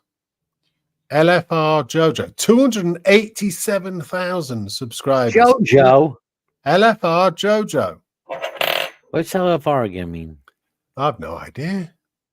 Why would I someone know? else uses it. Someone else uses that like pronoun or whatever you want to call it. LFR. I don't know. For the name. I don't know. LFR family. I don't know. It might be a race-based thing. Anyway, let's get this level of racism is just so open that it exists. In my brain, I have a hard time understanding it because for the past few years, I'm not afraid to admit it. I've been focused on my studies. I've been trying to get my degree. I've been working hard. I haven't really been in the news that much. So when I watched it, it is very new to me. So I'm like, why? Nerdy says, laughing for real? Looking for reality. Oh, looking for reality. Oh. Yeah. All right. I came up with laughing for real. Why are we focused as much? But shout out to Misha. Make sure you subscribe to her channel. It will be in the bio. Let's go. Hey guys, it's Misha, and welcome back to my channel. Or should I say, it's your favorite Bleach Demon, Cracker, Milk Cricket. I forgot the other ones, but we are going to be hearing from some more individuals who hate white people. But before we start, please make sure you are subscribed and have hit the notification bell so you don't miss any of my videos. Be a controversial take. but I'm seeing a lot of queer white people posting shit like posting themselves being really happy and doing some random shit and being like, yeah, our joy is resistance. And like, in my opinion, white people's joy is not resistance. Like, queer or not, your joy is not resistance. Matter of fact, your joy is what got us here in the first place. Like, your joy is why we're having to resist. And like, y'all putting yourselves and find yourselves and like your own joy in front of everybody else is what got us here. A moment. Oh my God! Is she blaming? Is she's blaming the gays? She's blaming the white queer. I mean, you can't say that they're gay. So it's the Q from the LGBTQIA. I don't think she just means white people. I think she means queers specifically. Any queer. No, she's talking about the white queers. She said it earlier on. I've been seeing a lot of stuff about white queer people being joyous and being happy, and I don't fucking like seeing that at all. I don't like that at all, because you should just be sending us your money. You should be miserable for being privileged. Doesn't matter that you're queer, you're fucking white. So what I love about this, it's allyship. These queer white people are allies of the black community. It's the queer white allyship group. This is the problem with being an ally. You don't know when you've done something wrong, and these people are going to shit all over you. The people who have the power that you are an ally to are suddenly saying, you're not being good enough allies. You're enjoying your fucking selves too much. It's like, what? Did you see Bond's comment? Yeah, he says this one here, he's the son of the guy who does LFR Family, which he's pretty cool. You know, I don't know if you know that channel. He's like, black conservative. Oh, okay. I don't know that. I don't know that. I'm guessing his family's going on the coattails of his success. And just for nerdy, because this isn't the 426 cafe or the 420 cafe, I'm going to give you this.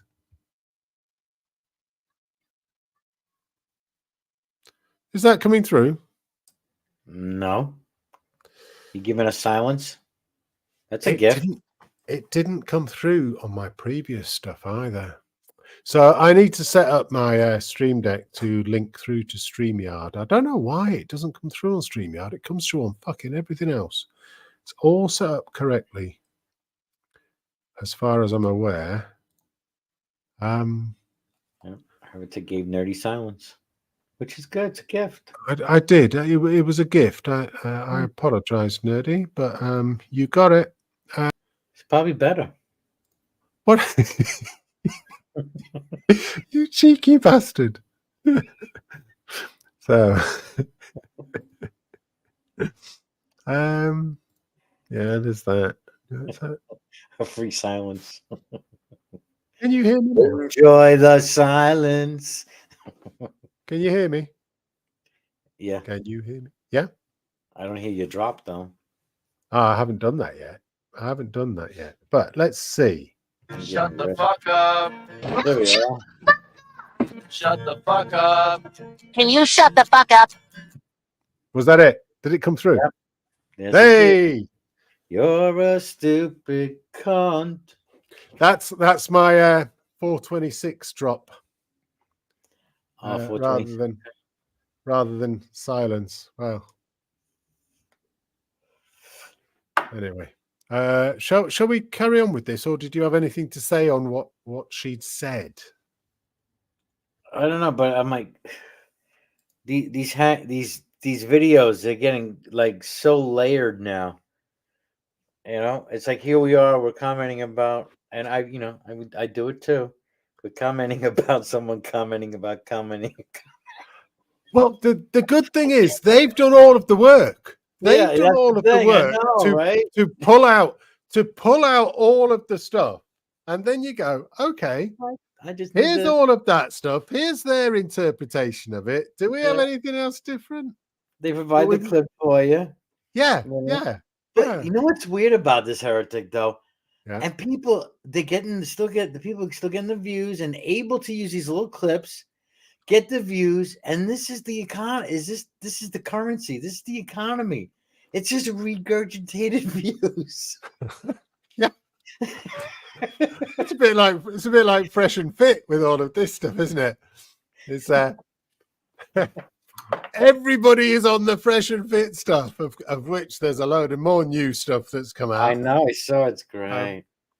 Which is rather funny, but I know I was gonna do a hang today. But... Very quickly on that. There's something about her being an escort. But there's apparently also she's not an escort, allegedly. Well, I'm not sure. Let me put it this way. She won a pageant, she said. In 2023, she was Miss Asia. Miss Asia. She clearly won a shitload of money. Mm-hmm. A shitload. Okay. Her Instagrams have now been banned. 2 Instagram accounts have now been kicked off Instagram. She shut them off. According to her, she's been banned. And it was because Fresh hacked them and deleted them. So she needs help. She needs help from this terrorist bastard, blah, blah, blah. Wait. He hacked them and deleted them? According to her. Oh, well, that's allegedly. That's stupid. Yeah. Yeah. Wait a minute. But wouldn't have she had an account before she met him? That's her 2. That's why she's got 2 accounts and both of them are gone. But she is saying it was him that hacked her. Now, if you ask me, there's been some other stuff going on. If I go back to her TikTok stuff, her TikTok is still up. Now, that shows that in July, August, September, October of last year, that was when she started it up. She was traveling around the world, staying at all the expensive hotels, spending money like there's no tomorrow. I think she spent all her money. I think she's completely broke now. She has spent it all. I think exactly. There's a hashtag on one of her things, hashtag money bags or money games. She's looking for money. She's spending money. So all of this. So remember, it seems like there's holes in both of their stories. It's hard to. Oh, there's loads of holes on Fresh's story. Like they say, it's a horror story. I'm just running through some stuff here. Remember that that late night on Friday that we watched through their stuff, and you accidentally pressed the wrong button, so nobody could watch it on Rumble with us. So Nerdy might have an argument against you there for you preventing him from watching it while joining. Although Nerdy, if you joined the actual StreamYard, you wouldn't have even needed to have come into the private. You could have just listened and you could have chatted via the private chat. There were options there, you see. But you just watch on YouTube himself. He might have done that. But Nerdy likes the interaction, you see. It's like, as does Bond, you know. We didn't think of that until halfway through the actual thing. But if Brojo hadn't pressed the wrong button, everything would have been all right. But he's a stupid cunt. Anyway, it happens, you know. So what happened in there? Be perfect like you. Well, that is very true. That's very true. So James Sexton is there. James Sexton, the divorce lawyer, is there saying, "Oi, shut the fuck up. Shut the fuck up. Can you shut the fuck up?"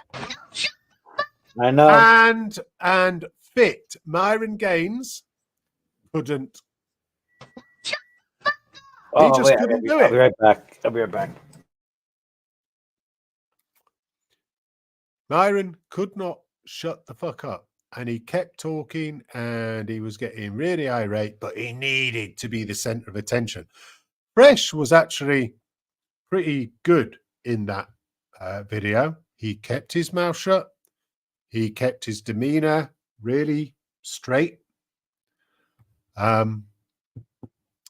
So what Myron blurted out stupidly was that it's illegal to record a phone call with somebody else in Florida without everybody's permission. Now, that is a felony offense. And then I started looking at, okay, so we know she's on a tourist visa. She's now committed a felony. If she is arrested, apparently, not necessarily convicted, just arrested, her tourist visa can be revoked. She can be deported. Just like that. They don't care. She's now an illegal immigrant. Bang, see you later. And you're fucking Chinese. Go on, fuck off. Because they hate the Chinese in America. So, that's the angle I think they're going for. All of this other stuff around, I'm just being baby trapped and I'm being accused of being the father. I mean, none of that's fucking illegal. We know it's not illegal. We know it happens all the time and the bloke gets to pay. And Fresh is being an absolute twat in relation to it. But he could be getting rid of her. He does have the opportunity to get her out of the country. And I've no idea whether China has got an agreement with America or not around these civil sort of child custody or child payment, maintenance payments stuff. I don't know whether China does have an agreement on that. But I think his play is just to get her deported. Get her visa negated and chuck her out of the country. So that's what I think is going on. So you saw the last Aberrant Preach where he interviewed him? Yeah. And that was shit. That was one of the worst interviews I have ever seen. It's the worst set of information that was given. Poorly framed question. Well, there's no time frames. There's no time frames on the text messages. I don't know what those bloody Chinese characters actually mean. I don't have the dates. I can see what time it was, but I don't know what date they were. I know that she left the USA on the 6th of January or the 8th of January, and she came back 2 months later. And having come back 2 months later, 8th of March, she does a load of stuff with Fresh. She goes and meets his mum. The third week of March, she got the pregnancy test. No, hold on. So, after 2 months, sometime in the first week of March, she gets back. She's in a hotel. They have all these discussions. They have sex quite a lot without condoms. He says he wants this, that, and the other. She says, you're going to have to set me up in a place. So he sets her up in a place. And they go and see his mum. And then he goes off for a few days to see his family. He sees his sister, and then he ghosts her. And then on the 30th of March, allegedly, she finds out she's pregnant. So she has shown a picture of 2 pregnancy tests, both saying pregnant. Whether they were hers or not, I've no idea. She showed something on her Instagram which does not indicate what the You think numbers she's trying to are. get back at him for ghosting her? Yes. This is all about I thought she didn't care about that. This is all about reputation destruction. All of it. Yeah. This is the standard thing that women do. Women can't go after somebody and fucking beat them up, so they destroy reputations. And they even destroy reputations of people that don't deserve to have their reputation destroyed. But frankly, Fresh does deserve to have his reputation destroyed for not doing what he teaches other people to do. But he doesn't deserve to have it done in this way. So when both wrong. ABBA did that thing, he asks to see the documents. She flings it in front of the fucking phone and then takes it down. And he doesn't go, hang on. Put it back up there. Let's get it completely so that we can read it and so people can take a photo of it. It is, even if you go through it frame by frame, it is impossible to read what is said in the most important parts of that piece of paper. Didn't you guys shot the last video before that and it said something like March 30th? But it doesn't have his name or anything attached to it, so you don't know that. She could be pregnant by another man. The thing that was given in the previous video just had a green line under female, pregnant, and she had another line as if to say it was sometime within the last 4 weeks. But on that document, there was no information at all about the result. All it gave is, if your result is this, it means you're not pregnant. If it's above this number, it means you are pregnant. And if the number is between one of these 5, it tells you how late your pregnancy is. So the number is the key thing. It's not on there. It's not on there. All she's done is put a green line across from something. So the whole thing's fucking bollocks so far. Absolute bollocks. She has provided zero evidence. She might have evidence. Oh my God. You bringing a word in here or what? Well, you keep jumping in. But go on. You keep just talking and yapping. Well, just say that you want to jump in, and then I'll just quickly finish what I'm saying, and then you can talk. Seems like you never finish. I'm waiting for you. All I'm saying is, it sounds like there's a good chance she was fucking 2 guys around the same time. Why do you think I was talking about an escort? I think she was fucking one every night. Do we have any info about her being an escort? Anything on sites or anything like that? Yeah, there's something previous. There's a mention of her being an escort on 2 different areas. I can't remember the first area. The second area was the discussion with the divorce lawyer on that Friday night. Someone mentioned an escort, and it was not denied. Now, I think what she's done is they've split up sometime in the middle of March. She's got no money. She needs to find somewhere to stay. The only thing she can do is escorting. She's a high-end escort. She earns quite a lot of money from it. High-end escort opens her legs. It's an expectation depending on how much money she's been given. I think that's her job. And I think she's been doing it. And I think... Well, she's religious. I'm religious. No, it's just lies. It's just bullshit. I can't but I think that's why Fresh ghosted her. I think Fresh went to see his sister. and then never contacted her again. Just disappeared, and then sent her a message or something. I need you out of my place, or I Did you need you see out of that? this place. Did Go you on. see that scene that he was in the car with her? Did you see that video? Yeah, He was acting all lovey-dovey on her and yeah, everything. yeah. Complete asshole. Think he was just playing her, or you think he, was, I think he's pretty childish. Yeah, I think so.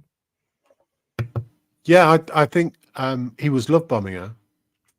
But was he just playing her, or was he? No, I think that's how he was. It's like he just, I've got this gorgeous girl, blah blah blah. I don't believe he had 4 other women on the go at the same time. I think that was lies. I think he is very much a simp. He Sure plays spent a lot of money on her. It seems. Damn. Fucking yeah. Fuck. Yeah. So he should be kicked out of the whole community essentially, because he's not red pill. 2, he shouldn't be on that stream. Then again, my community. What community? What is it? Kicked out? when I say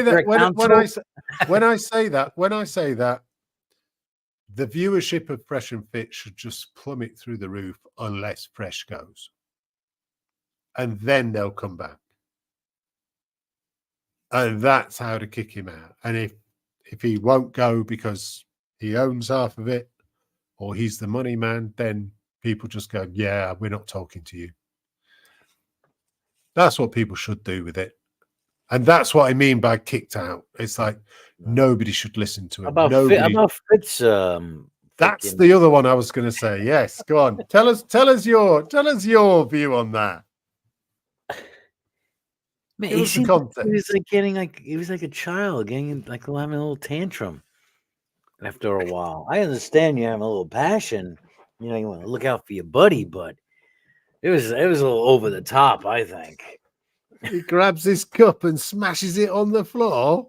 Yeah, I mean, and then he stormed off. I'm sure he was in tears. He had to go to the bathroom to wash his face. Absolutely convinced he was in tears. You could hear the emotion at the back of his throat.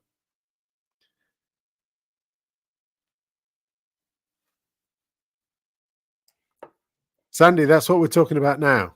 Fit made it quite clear he will keep Fresh over everyone. Absolutely.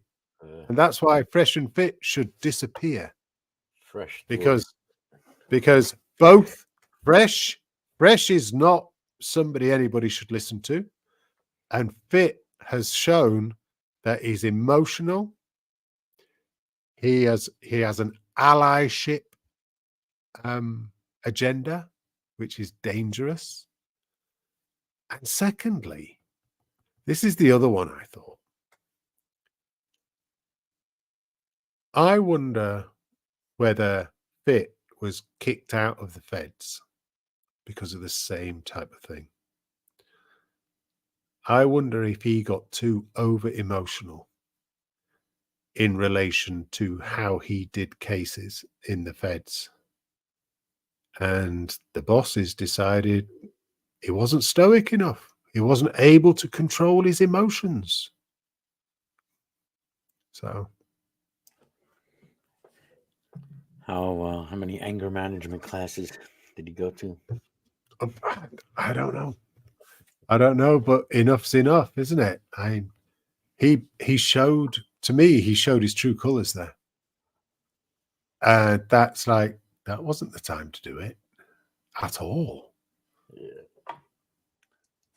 But a lot of the viewers too are they're just haters, so they're gonna stick around, for the drama. Yeah.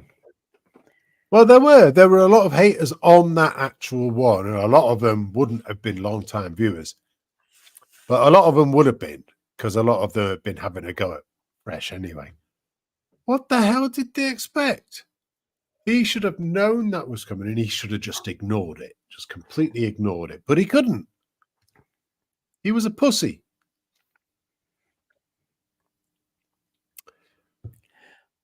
Shall we carry on with this? Yeah. What are we resist? I have a question. What is being resist? What are we resisting? I'm confused. How is seeing someone happy piss you off, or how does that upset you? What are you like? Are you resisting their happiness?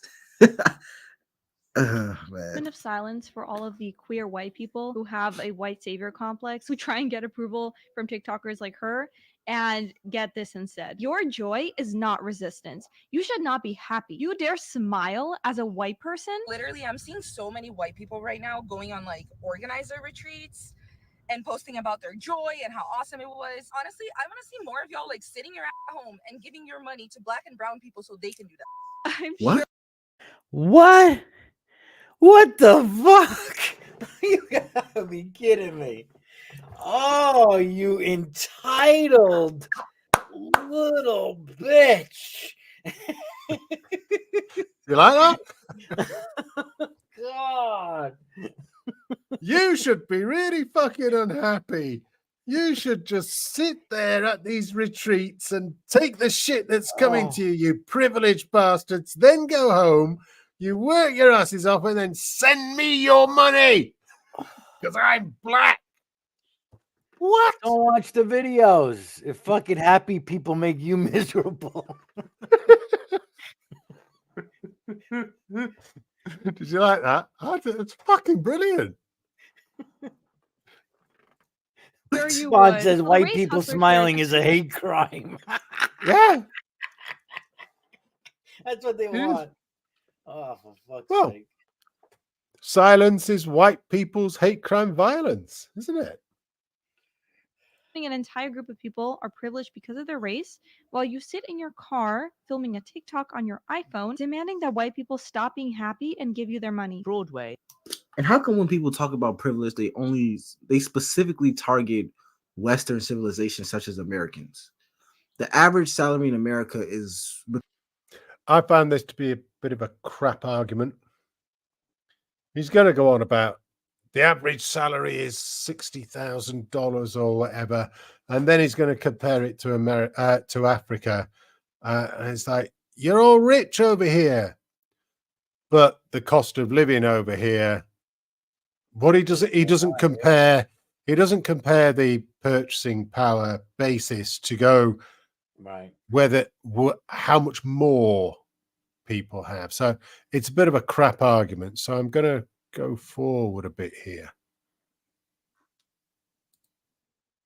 for white people. You have better lives than a lot of other privileged. I mean, than a lot of other any people. But you ignore that and only demonize them. There were nights where tickets were only sold to people who identified as black. Are you going to do that in the West End? I'm so excited to. Yeah. You are? Yeah. And it's the fact that he's proud of this. Yeah. And I'm really happy about it. Yeah, we're discriminating based on race. Yeah. I'm so happy. Finally, we get to do this, right? We have Like that? She was funny there. Yeah, I like that. Well, it comes out. It comes out further on. Look how happy his face is. It's unbelievable. In order to overcome racism, we will go back to one of the things that the racists did that made us feel really like shit and really demeaned against. And we're going to do it against you. Segregation. And no entry. No whites allowed. No whites. No gypsies. Blacks only. What the fuck? The answer to racism? More racism. Exactly. The basis of racism. One of the biggest tactics used in racism. We're going to use it now. We're going to appropriate it. What the fuck? have to remember is that people have to be radically invited into a space to know that they belong there. I don't know what that means. What? How so? Since when? When I've been to the theater to certain performances, I wasn't radically invited. I bought the ticket and I Yeah, I bought the ticket to go. I bought a ticket. Radically invited. What the Yeah. fuck does that mean? I just bought a fucking ticket. went. I know. And in most of our country, in most places in the West, poor people and Black people have been told that they do not belong inside of the theater. Why do Has anybody ever been told you don't belong inside of a theatre? If you could buy a ticket, and I don't like going to the theatre, it's fucking boring, but if you can buy a ticket, if you're poor... Do we have any news of Black people, not being allowed in the theater? It comes up later. It comes up later. It comes up brilliantly later. Who is that guy with the crazy I don't hair? know, but he was on the British Who is he? Broadcasting Why is he on Corporation. there? I think he is a writer or a director or producer of a particular theatre production. Oh, no and they have chosen to have what they call blackout. Those liberals. It gets more interesting. people use poor and Black synonymously? And I know technically he didn't use them synonymously, but it's like they use them hand in hand, like Batman and Robin. Oh yeah, poor people and Black people. Not every poor person is Black, and not every Black person is poor. Okay, so I want to know where in America or in the UK, Black people are told, no, you can't come to this theater. Whites only, that doesn't happen. Unlike the opposite now, where you're telling that white people can't come, only Black people can come, right? And also, they're discriminating against poor people. Well, yeah, if you're poor and you can't buy the ticket, if that's what we're talking about, you have to be able to afford the ticket. In America, Jim Crow existed to literally tell them that they could not sit in the same theater as white people. And so for me, as someone who wants and yearns for Black and brown people to be in the theater, who comes from a working class environment, and so wants like people who do not make, over six figures a year to feel like theater is a place for them, it is a necessity to radically invite them in with initiative. Okay, but when you 6 figures? Him? This is a guy in Britain. This is a guy in Britain that thinks that only people who earn £100,000 or more can go to the theatre. What the fuck?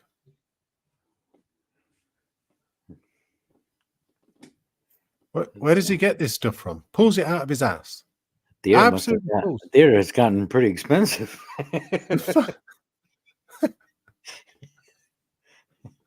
Damn, I haven't been there in a while, but I know it seems to be expensive, but there are matinee performances and there's other stuff. It's like when they say theatre, it's the plays that are on. It's not the cinema. We're not talking the cinema. No, I understand. Right. Okay. I didn't know whether there was a difference. Be pricey. Yeah. I didn't know whether you need 100,000 to go to the theater. Come on. I didn't know whether there was a different understanding of what the word theatre was, because Tog says just pirate movies. So. Oh no. Well, I mean, I understand. So I understand. Yeah. Actual play. Say not make over 6 figures. Why are you excluding white people? I promise you, there are white people in America who do not make over 6 figures. And forget white and Black. Are you even going to discuss any other group of people in the United States? The United States is not just Black and white, and I mean that literally and figuratively. There are other sets of people. Are they just ignored in this conversation completely? And what if you are poor and white? Are you also like you? This is stressing me out. Let's continue. Does it say you're invited, specifically you? So that's why you're fighting the racism from the past with racism now. We're going to have theater segregated based on race. Does that not go against the principles of equality and inclusion you're always talking about? The price of that is saying to people who are, just because they're white, you can't come. You're not allowed in this space. Does that make you uncomfortable? Well, no one's saying, listen, there are backtracking.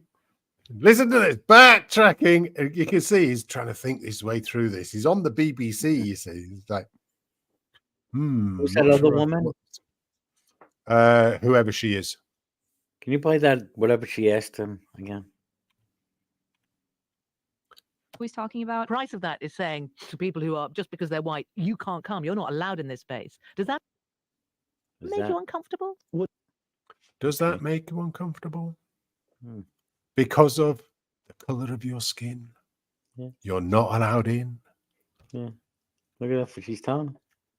And she's Don't you looking think at. you should think about this? What you're saying? Don't you think you Yeah, should yeah. think about it? Yeah. Don't you think it's a bit weird what you're saying? Yeah. Eh? Yeah. But no one's saying. Listen, there are. No, you said it. You said it, guy. Don't turn around and go, no one's saying. You said it. Blah, blah, blah, blah, blah. But he's getting a pass. He's getting a pass. A litany of places in our country, in all of our countries, that are generally inhabited by only white people, and no one has questions about that. So if there, Well, he's talking about Britain, right? I would love to know where the fucking place is in Britain that is inhabited solely by white people. Oh, no, I would love to know. I'd love to know. Where are those places? I'm sure there's got to be a town somewhere. All white people. What? No. Nowhere. Not Nowhere in solely white. No. No? No. How about solely even- black people? Are there any solely black people, neighbor? No. There might be little neighborhoods. There might be a block of flats. No, not solely. Bradford is All of claiming- Britain. All of Britain. There are enclaves of different types of people and communities, but within those communities, there are still mixes of races there as well. Because of DEI. No, because people choose to live there. It's not because of DEI at all. It was a joke. Is it? It's a good joke. Okay. But it wasn't planned. Well, actually, it might have been planned. There was some planning in getting all of them from one area together to live in one area in Britain. If they're from that country and they come here, then they go to Tower Hamlets, where all of the rest of their community is, and that just leads to ghettoization, which isn't very good, really. There are white ghettos, plenty of white ghettos in the United States. Not necessarily here. Not really. There might be some very, very small rural areas. But not when you get to you guys town. always tease on. Who's the area you always tease on? Is that the Northerners? No, I'm a Northerner. No, The Southerners are the twats. Well, then maybe the Southerners. Then the ones in the middle. The ones in the middle are just neither south nor north. They're just Who's nowhere. where's the Wild Heart? And he's from the toilet. He's in Manchester area. Is that like? Is that the same? Is Liverpool near there too? Oh yes. Liverpool's a bit further over. That whole area. What area is that? That's the northwest. Now they're really scummy. Northwest, and I guess you're northeast. No, I was born in the northwest. I just like saying it. Yeah. You twat. You twat.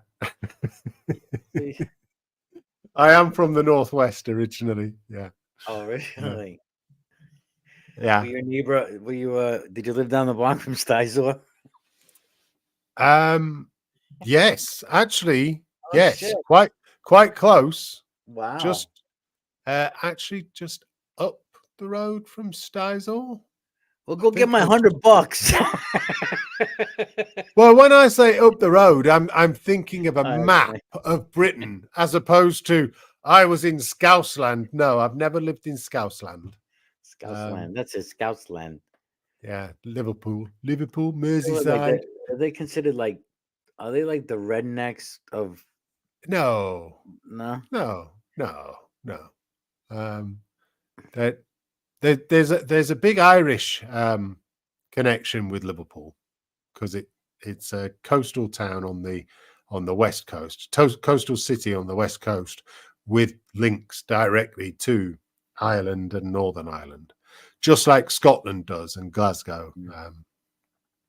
So there's big links with Ireland there. So there's a load of Irish from over there, and always have done historically. Whether that has led to the Scouse accent is a different fucking matter. But I did speak to Stizor on Discord recently, or I sent a message to him saying, "Oh you cheeky cunt, get your ass over here. This is where we're at in Brojo's, and he wants his £100." He went, "Oh, you can fuck off. I fucking hate him." Of course he said that. Fuck off.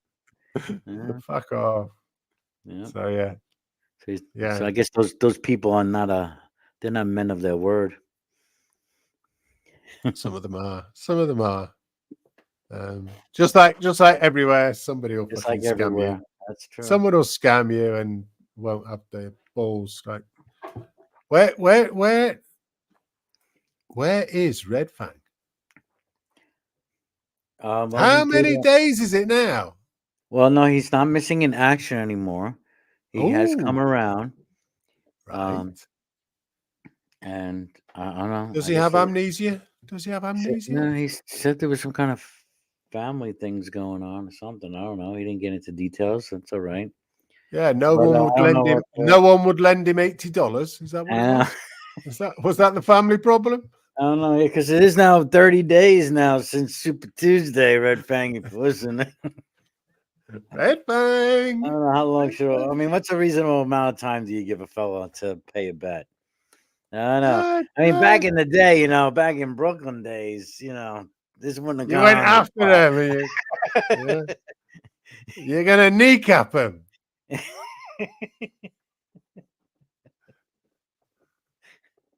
I mean, these things aren't really serious on the internet, but they are good fun for taking the piss. I still want $80. I know you do. You like going, "Oh, how confident are you on that? Shall we have a bet on that?" Yeah. Fuck off, bro, Joe. Oh. I'm just giving an opinion.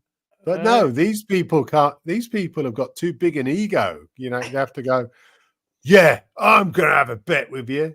200 quid, says Stizor. $80, says Red Fang. Both of them run away. And Sir won't even touch a bet. Neither will I. I don't bet. So even if you, I don't bet. Playing the market's like betting. It's like gambling now.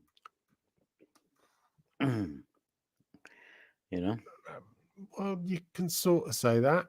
Yeah, in a way. But it's not. It's investing. It's in. If you're doing trading with leveraged stuff, yeah.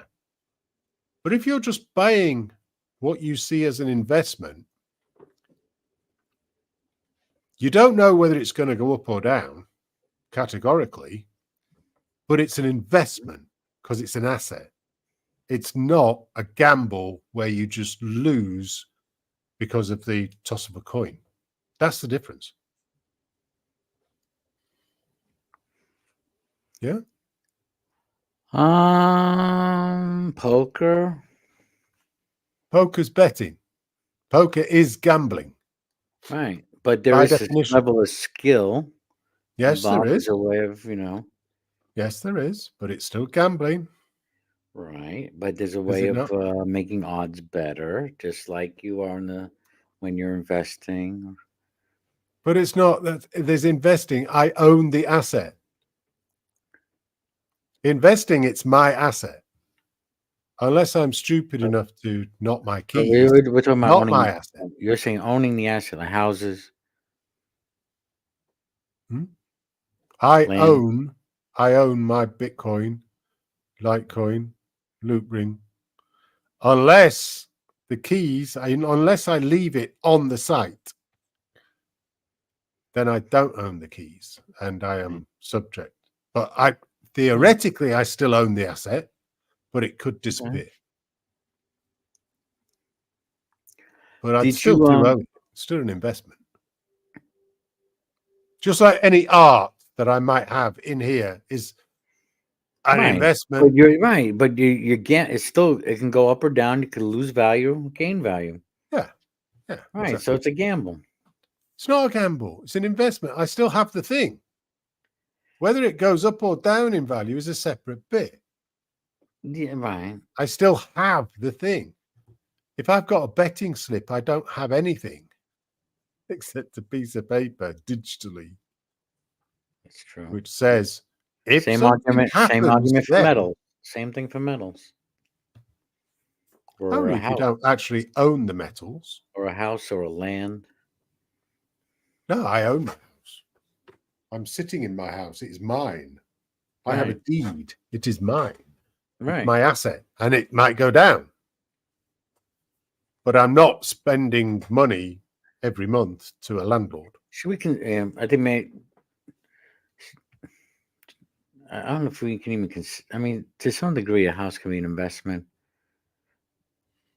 but I mean, it's a necessity. I mean, you need to live somewhere. You know what I'm saying? Absolutely, yeah. So, So if it's somebody else's house, you're paying them for you yeah, to live there. so, That's rent. That is literally you're paying money for a service. Whereas my own house is mine, well, and it's been completely paid off. until you don't pay your taxes. We don't have the same taxes as you, but we have what's called council tax, and it's around about 1,500 quid a year for me, and that's with 25% off, so it should be about £2,000. I have to pay £2,000 in taxes per year to What's my that local government, and that's supposed to deliver the fire service, the police service, the roads, a levy tax. The roads are included in that. Yeah, a levy tax I thought gas tax would be included in that, or any tolls and registration fees for your car. No. They paid separately. No. That's road tax. We don't have road tax. We have what's called vehicle excise tax. And that just goes straight to the coffers of the government and just gets bundled in with everything else. It used to be called road tax back in the 1930s until they changed it.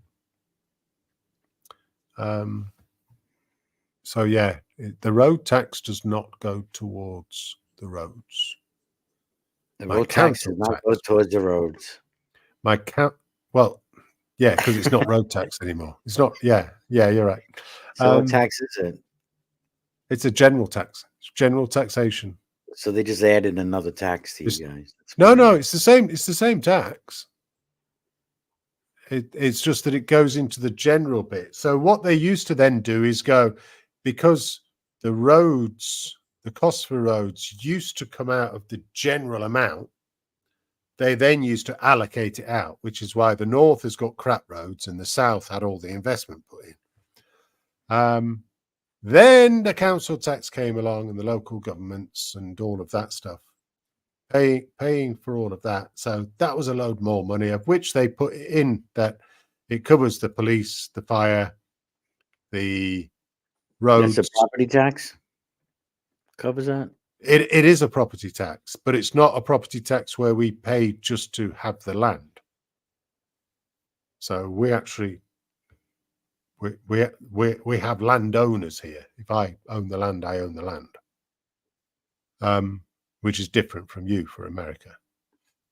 Yeah, but other things that are on it is to do with social care for the elderly, the waste collections, etc. Yeah, things like that.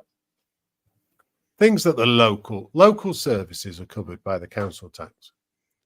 Right.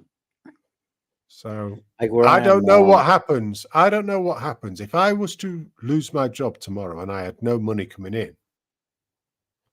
I don't know what would happen if I didn't pay my council tax. Would they be able to take my house, keep me out? Although they might put a lien on it if you when you attempt to sell it, Maybe. and then come out of the selling price. Maybe. That would be like the same thing, like a tax lien here. Right. Should we carry on? Sure. Places like, let's take sports for example. There are certain sports that you'll find more white people in, and sports you'll find more black people in. Boring. White people can go.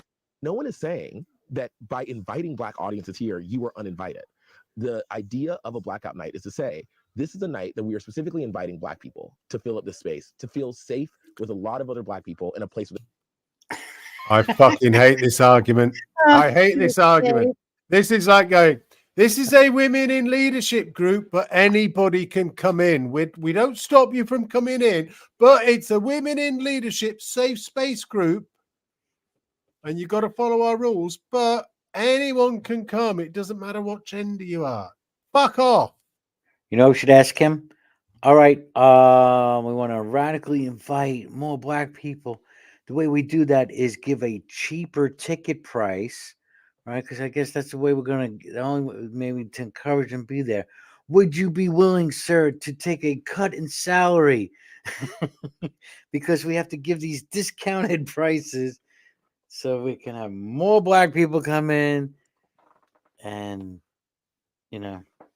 feel safe. Well, I'm wondering whether whoever the theatres were that agreed to have these blackout nights, I'm wondering whether the general populace who would usually go to that place should turn around and go, we're no longer going to frequent such a racist, segregating theatre. Yeah. They should have balked at this, but I don't think they did. I think most people went, yeah, all right, just do what the fuck you like. It was only one night. It was one night out of 5. It was the blackout night. Sounds like a good idea, but it doesn't sound like a good idea. Philosophically, it's a really one of the worst ideas you could have. But I think most people just went, they can do what they want. I'll go on a different night. They often do not feel safe. Yeah, we're only inviting black people, and it's a blackout night, but it's not like we're telling white people they shouldn't come. It's not racist or anything. I personally. And one other thing about this discussion that I would like to bring attention to is the fact that within the United States, African Americans or black people only consist of 13% of the country. So let's take a venue like a theater.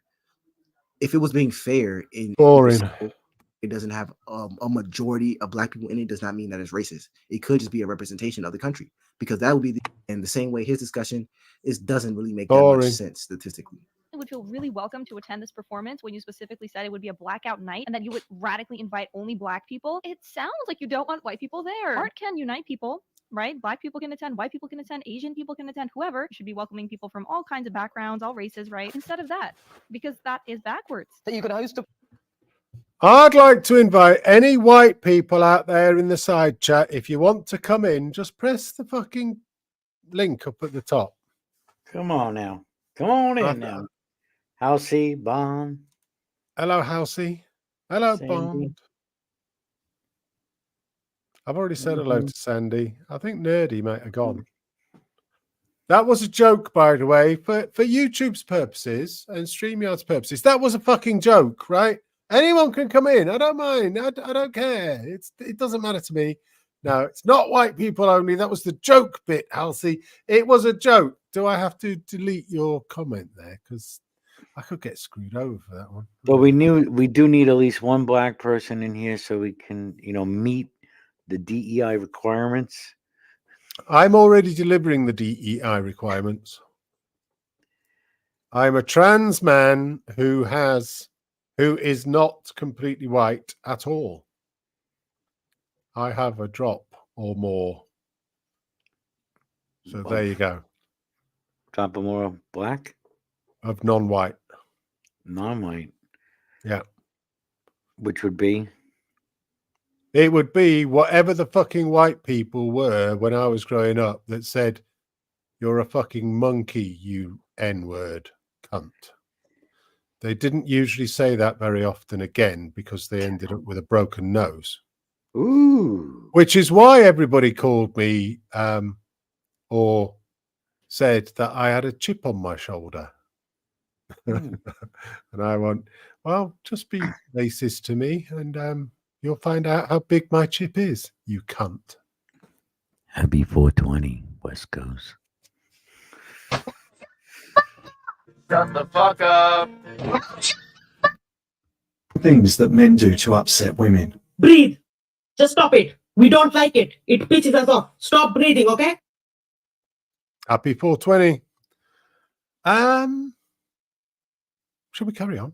Play in our capital city and dare to choose the color your audience should be. This is, without a shadow of doubt, racist. I'm talking, of course, about The Slave Play, written by Jeremy. I think it's brilliant that they've got this black lady saying this.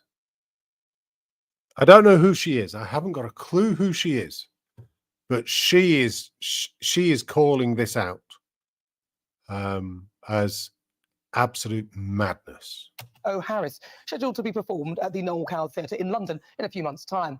Now, the theatre, which receives public funding, has earmarked 2 shows as black-only performances or blackout nights, where white people are advised not to attend, so that a black-identifying audience would be free from the white gaze. The white gaze. The white gaze. But we are not judged evenly in The white gaze. Now, you have to really pass that out, really, because at the beginning of this whole video, he was talking about white queer people. So it's like, what do they mean by white gaze? What do you think, Brojo? What do they mean by white gaze? Homosexuals who happen to be white. No. No, it's the white gaze. But you can't say it any different because you can't pronounce it differently. It's G-A-Z-E. The eyes. They don't want to be looked at by white people. Come on, really? That's what they mean? That's what it is. It's G-A-Z-E. So it's not the white gaze. The white gaze is G-A-Z-E. The white gaze earlier, that I think that might be why she said the white queers earlier. Man. I'm telling you, this stuff is these people, the way they say it. But this is. Can you imagine if they got the midnight gaze? The albino gaze. the traditional theatre spaces. How are black people treated unfairly in theatre? Can you give some examples? Oh, I'm not here to go into that now. Listen to that. Listen to that. A mainstream media interview. She's come out to give a mainstream media. She says, let's go back and listen to what she says again, shall we?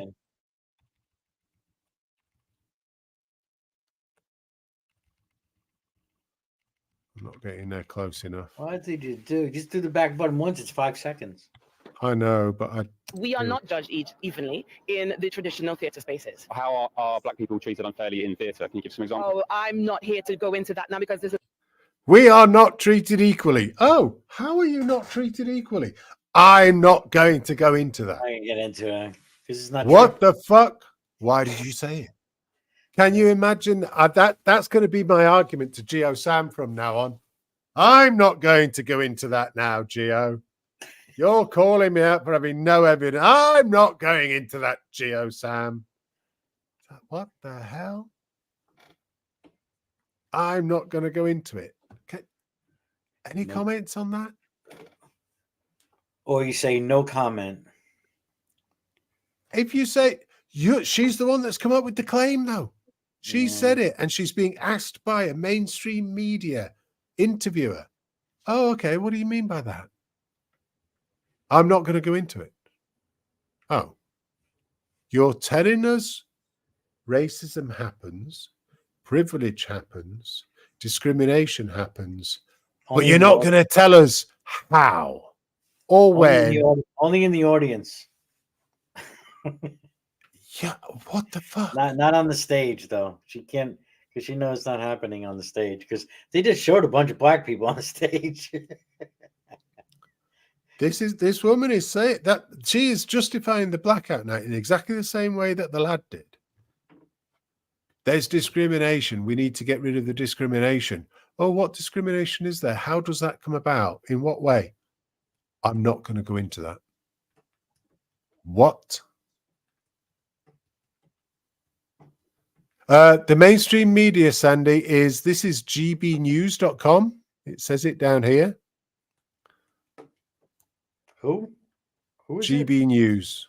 It is a Great Britain? rather conservative. It's not the BBC one.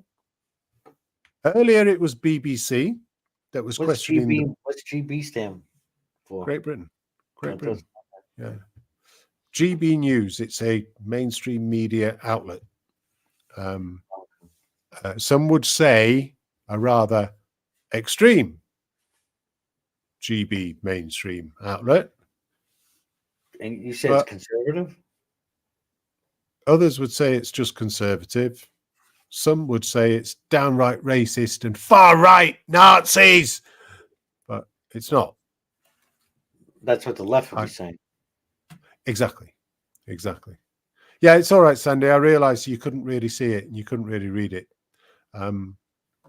I originally thought this was BBC, but then I looked a bit closer and it's GB News. She said she's old and lazy, she said. No, I'm not going to take that because she's right. You can't read it because of the stuff from YouTube that's over the top of it. So I can understand the question. I'm happy with the question. Yeah. All I had to do was answer it.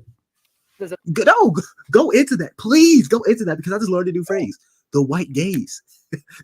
What does that mean? Bro, this is bad. I didn't know. So not only are people mad that white people are happy, they're mad at the white gaze, which to me sounds like white people just looking at them. So you're not allowed to smile. You're not allowed to look at people. You're not allowed to be in the same room or theater. I have something up here. And it was Sandy that said it. Oh, I can't find it. Where is it? Here we go.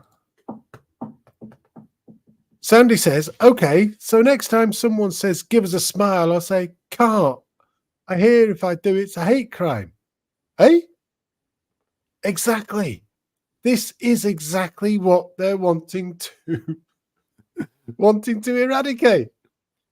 The white gaze. You're not allowed to look at somebody. You're not allowed to smile at them. You're not allowed. So it's not about asking them to give you a smile. It's just smiling in the first place. It's fucking crazy, Sandy. I'm pro-Joe. Yep. It's a crazy. It's a crazy times. They're just miserable. And then you have someone here who agrees with this. It won't even. Is it miserable though? Or is it just they want to be victims? All times, all places. I would say that makes them miserable. Okay. Well, no. I think they're happy to be victims. Because it gives them power. Gives them meaning and purpose. Yeah. But it also gives them power, something to aim for. They can cancel people by having this power. They don't realize how stupid they sound. That's my view of it. Explain. Hang on. I smile at everyone unless my pain is too bad, and then I avoid eye contact.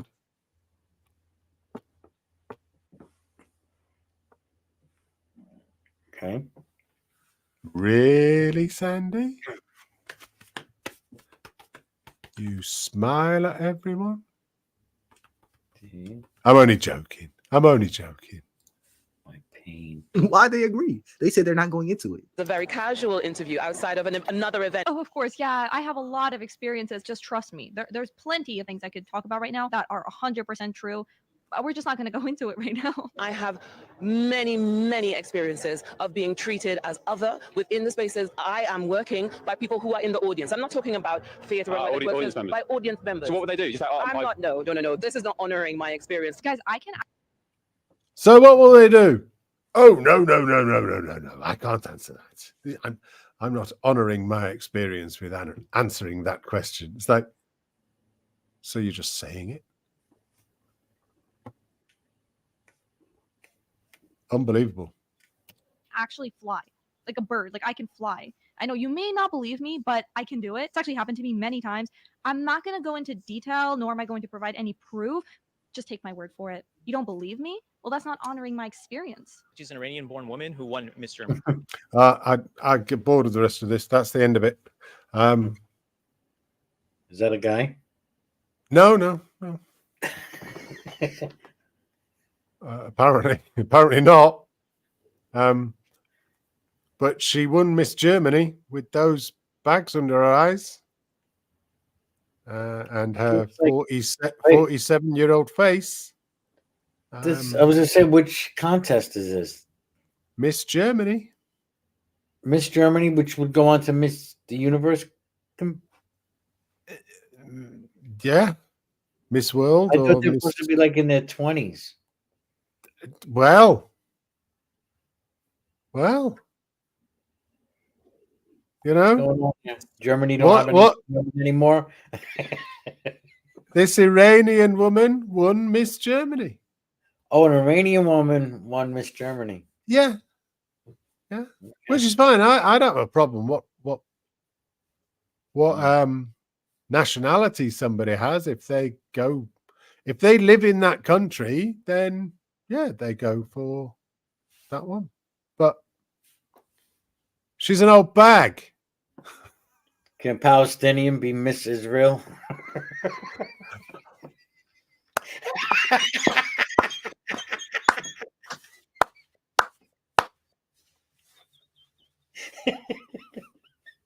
Wow. That would be good. I've got to look it up now.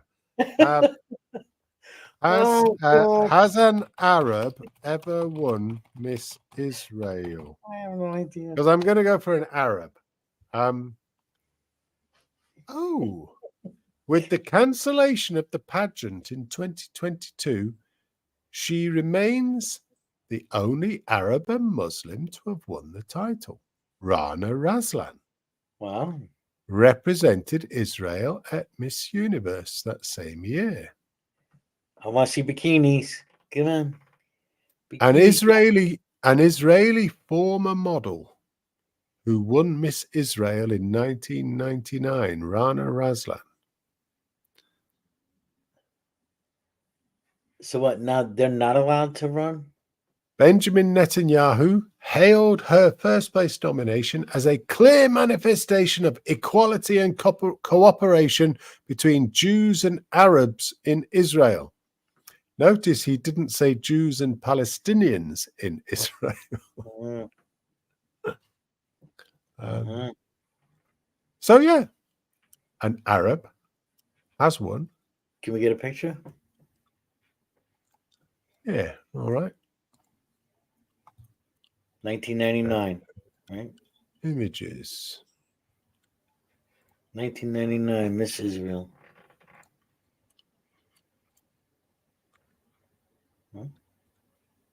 Let me. She's an architect, Bonson. Oh, this one or Miss Germany? I don't know. Oh, look at that. An Arab from Haifa, crying from joy after being crowned in the beauty competition. Something about those. I have seen much hotter Muslim women. I have to say. I have to say too. Unless it's just bad lighting. It could be. Too much lighting.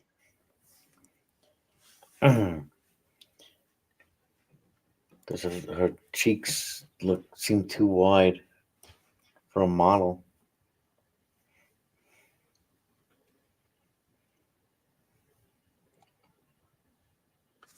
Sandy says, at any rate, this is old news. I wrote a high school paper, very unpopular, on the coming of reverse discrimination. Back in the mid-1970s, I got an A. Nice. Always hoped none of this crazy would still be. No. And now, here we are. Absolutely right, Sandy. We're going to upgrade you to a 12-year profit.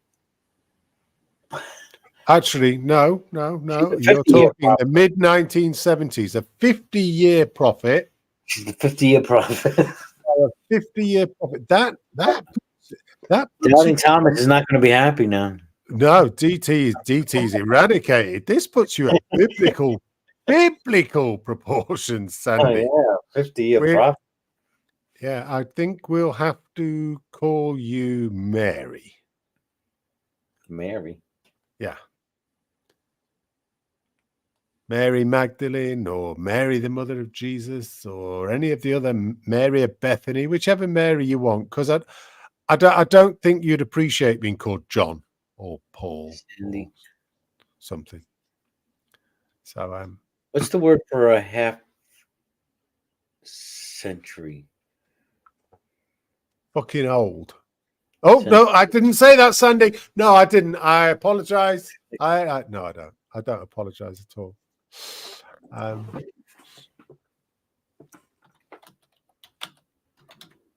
So, yeah, that's about it. Anything you would like to discuss? Anybody in the side chat got anything they want to discuss? Come on in. Come on in. Come on down. Are you ready for the solar eclipse? What else happened with James then? What do you want to know? Well, I mean, you abruptly shut down, but you did say, we'll carry on our chat, but we're going to stop the stream now. So I'm assuming you carried on having a chat to him. Yeah, we carried on a little more. What did we talk about? Wasn't really anything that I can try to remember now. Where's the tail end?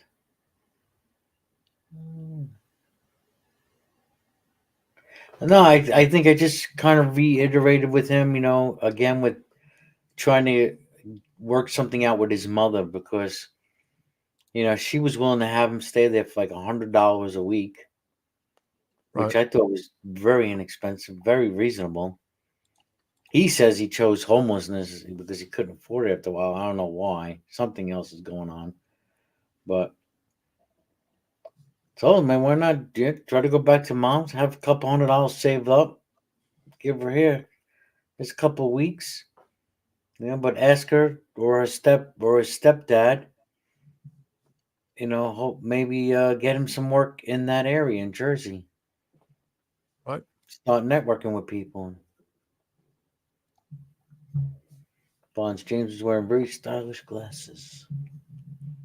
I thought he looked like he was about to go skiing on a mountain. It's like he had a big puffer jacket on. He had what looked like goggles on.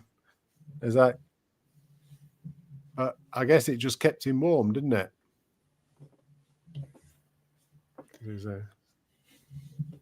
I mean, there is the long shot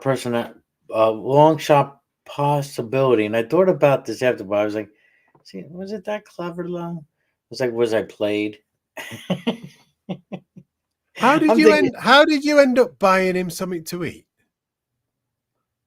He asked for a bite. How did you meet him? So he was on the street just begging. I was by the record store, but the record store was closed. I was ready. They're gonna have like a record store day there actually on April 20th, 4/20. And I was talking with some guy briefly. Some other guy came. He's like, "Oh, they're closed." And then I guess he was this kid was James was watching us have the conversation.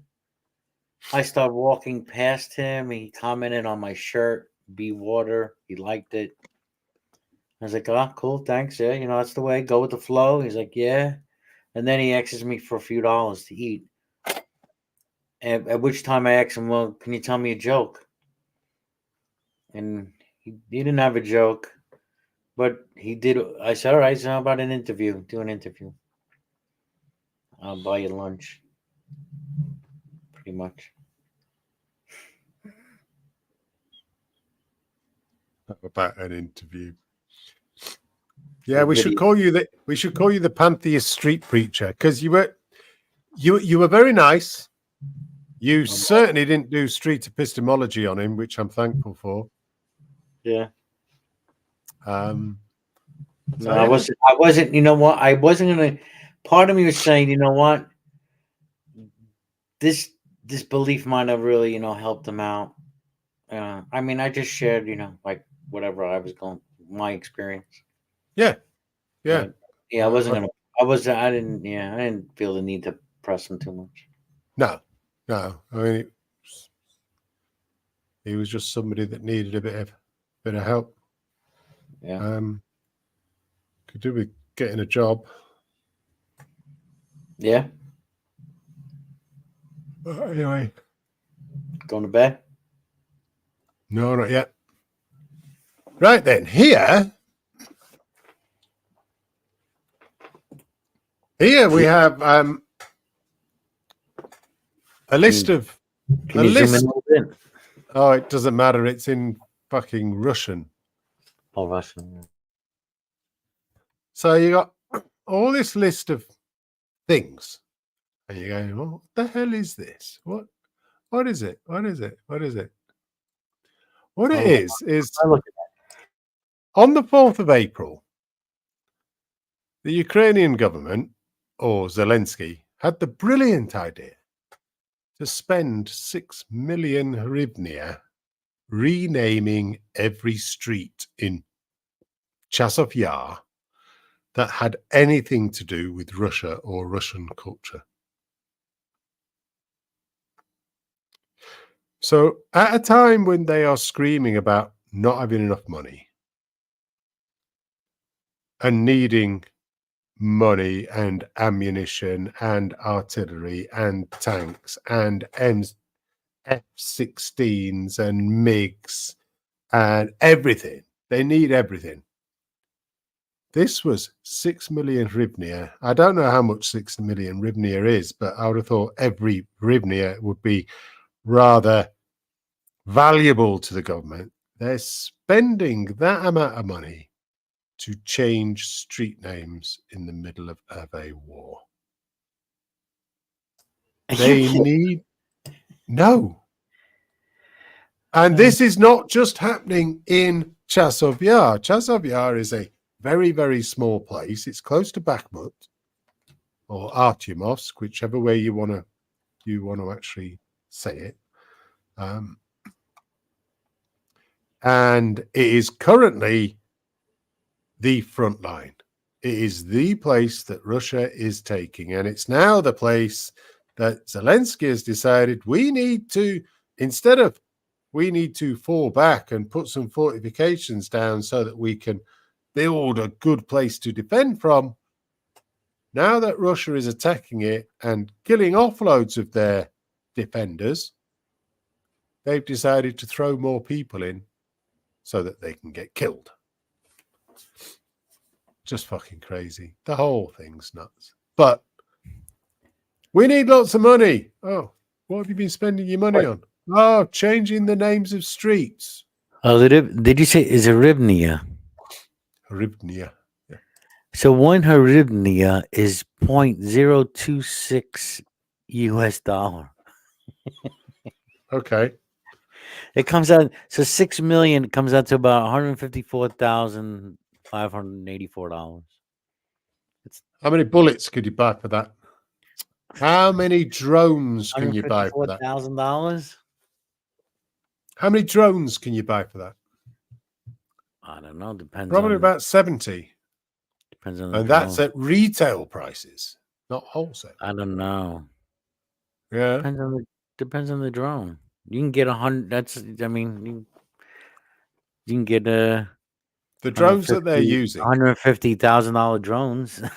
Well, they could get one really expensive drone, yes, that might do some real damage. Depends what they want it for. I'm Yeah. gonna look up average military drone costs. No, because it's not military drones. That's the amazing thing.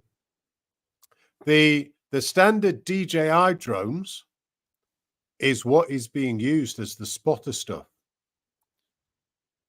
And it's a total game changer. They connect up a camera to it, or it comes with a camera. They connect up GPS to that camera, or they have a mechanism via their phone to determine exactly where on that screen something needs to go. So they use these little drones, very difficult to see, difficult to hear, haven't got a very good battery life, but they can get in close. They can pinpoint a very specific thing. Like Then you can send your artillery to the exact place that it's looking at that you choose on that screen from your mobile phone. It's like literally having a fly on the wall. Yeah, literally. This is why fighting is not like the Second World War, and it's not like the First World War. This is not people against people. This is robots against people. And the people with the more robots and the more artillery win. Or unless you find ways to like disrupt the signal, the transmissions. Yeah, but you've now got a country that is working out how to prevent that, and they have done that. They have been working hard on all of these things because the disruption of signals is exactly what was causing the problems. Russia have bloody sorted it out. Ukraine haven't. It's pretty shocking, I've got to say. The whole lot.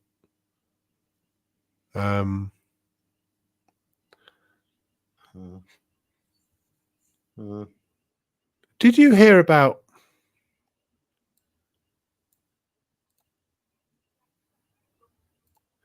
you won't be getting any sound from this. You won't be getting any sound from this, okay? There's a big woman there. This is a London tube. Underground train, the underground train, the tube train. What's happening? You've heard about all these blokes are punching the women in New York? Yeah. Yeah, I heard about that. Yeah. Yeah. Wow. But now they're doing it in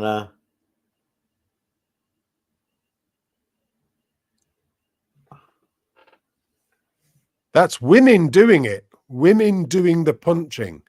The first one was against a woman. This one's against a bloke.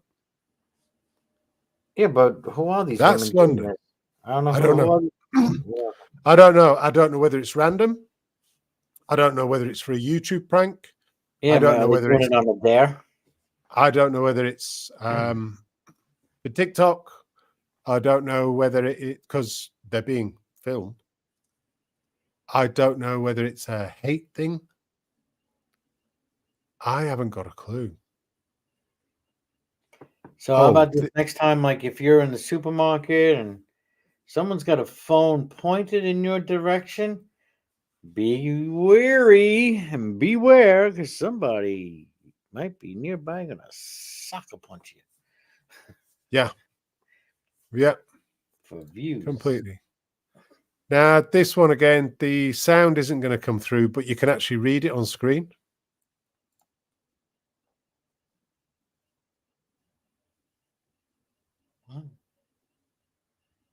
What the fuck?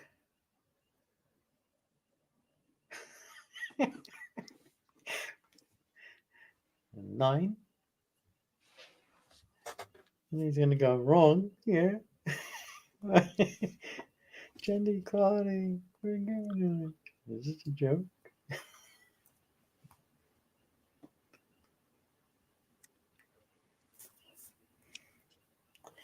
Now you kind of remind me of fucking Fresh.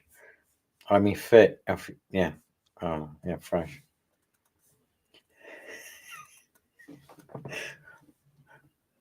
Who decided 2 + 2 = 4? What's that say? Equality. How he spelled.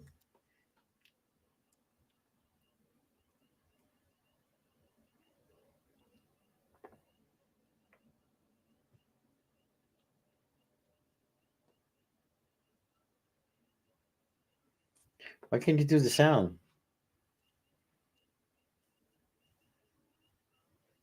We choose truth over facts.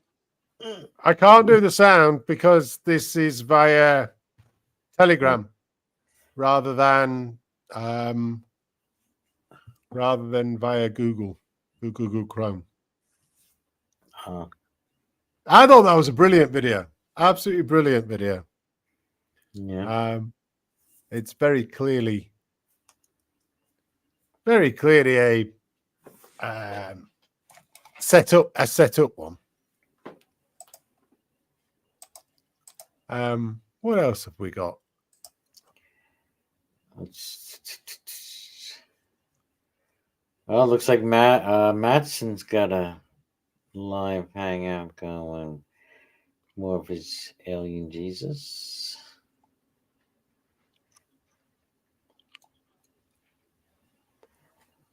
Oh. I don't know. I was thinking about the Shapiro and Candace thing, though. That whole debacle. They might be debating each other now or discussing. I mean, he just sacked her. So it all just sounds like, well, if everyone's going to talk about us, we might as well both make some money out of it, eh?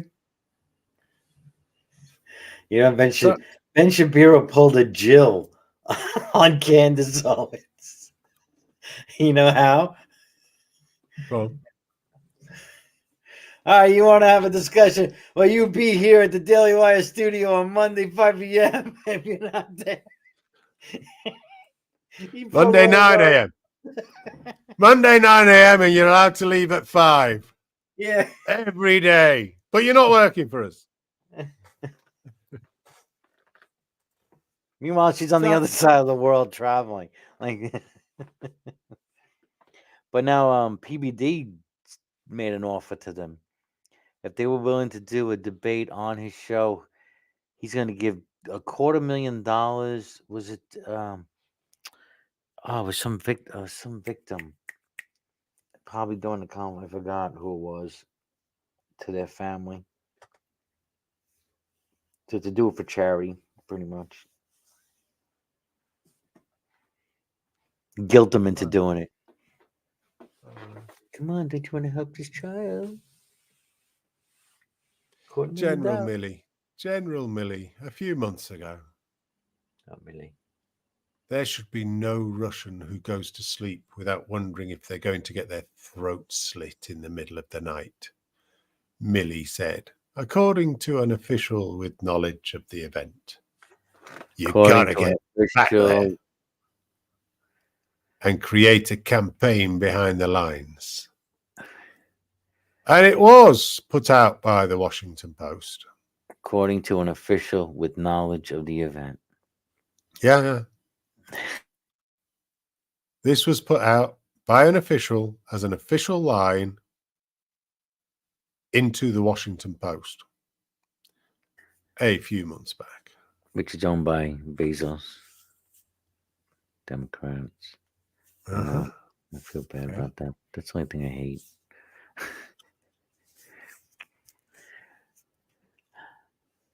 According to an official with knowledge of the event. So it's like just hearsay. Did you see any of the election petrol bombs and stuff in Russia? No, when did that happen? Right, this was election day. That looks like that looks like it was CGI almost. They're just Well, standing there. What's she doing? Look at these people doing this nothing. lady. What are they trying? What is that? Let's go back a bit, okay? Watch this lady here. Inside here. She's standing there. This is just CCTV. There's no sound to this. This is CCTV. This is the Russian elections. You come along. It's just like in the UK. You're in a private booth. You put your cross in your thing, and then you bring it out and you put it in the box. I think they're ready to take a shower. It's like a shower. There's a lady here who just making sure nobody cheats. She was a volunteer, just as part of the system. Just watch this here. Okay, imagine. Oh, she threw something out there. Yeah, petrol bomb. Okay. The place is full of women. The place it's all women. She just look, she's acting like, oh, no, what's going on here? All right. The security guards are men. They come in. She just walks nonchalantly out like nothing happened. Yep. So, was this in protest? Yeah, this was one of the protests. Sandy is asking, who is Milley? Milley used to be, Milley was General Milley. He used to be one of the top generals in America that was often, he was often interviewed to do with tactics and to do with NATO and to do with Ukraine and what's going to happen next. I don't know what happened to him, though, because he did seem to disappear a little bit from things.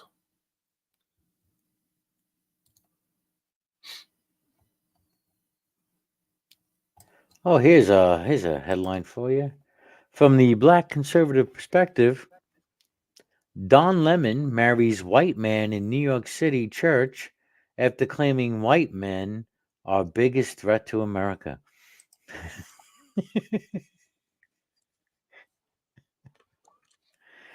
That's Don Lemon.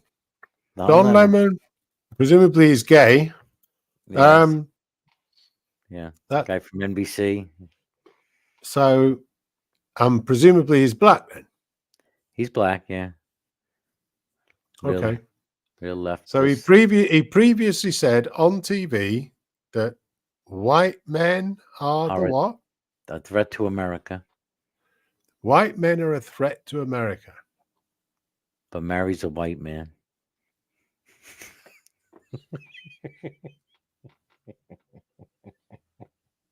I mean, this is what the left do. This is what they do. I do find it weird. I do find it weird that America was founded by white people. Its whole 250 or 300 years or whatever has been, the majority of it has been white, and now white people are a threat to it now that white people are threatened with being a minority.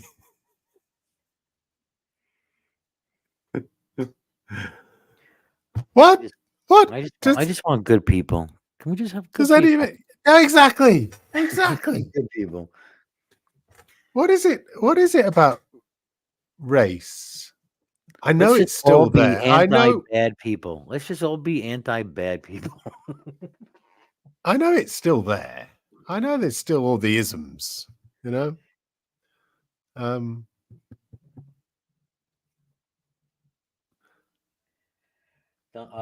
He was fired off X. That's right. What was I don't know what the whole controversial was.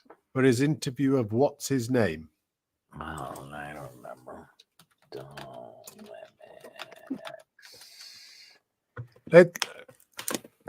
Let's have a guess. Who could he have interviewed? I remember Don Lemon he challenged Elon and something. I forgot what it was. Oh, shit, I remember that.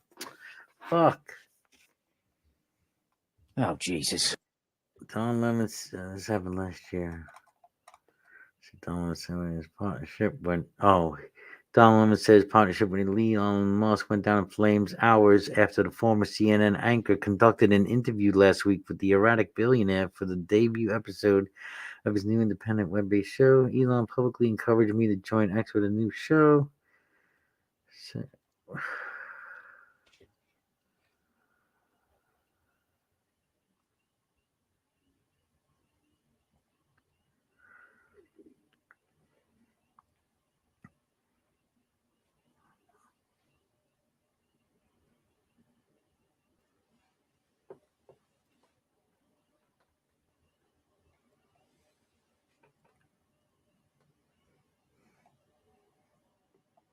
I'm trying to remember. There was one heated moment in that interview.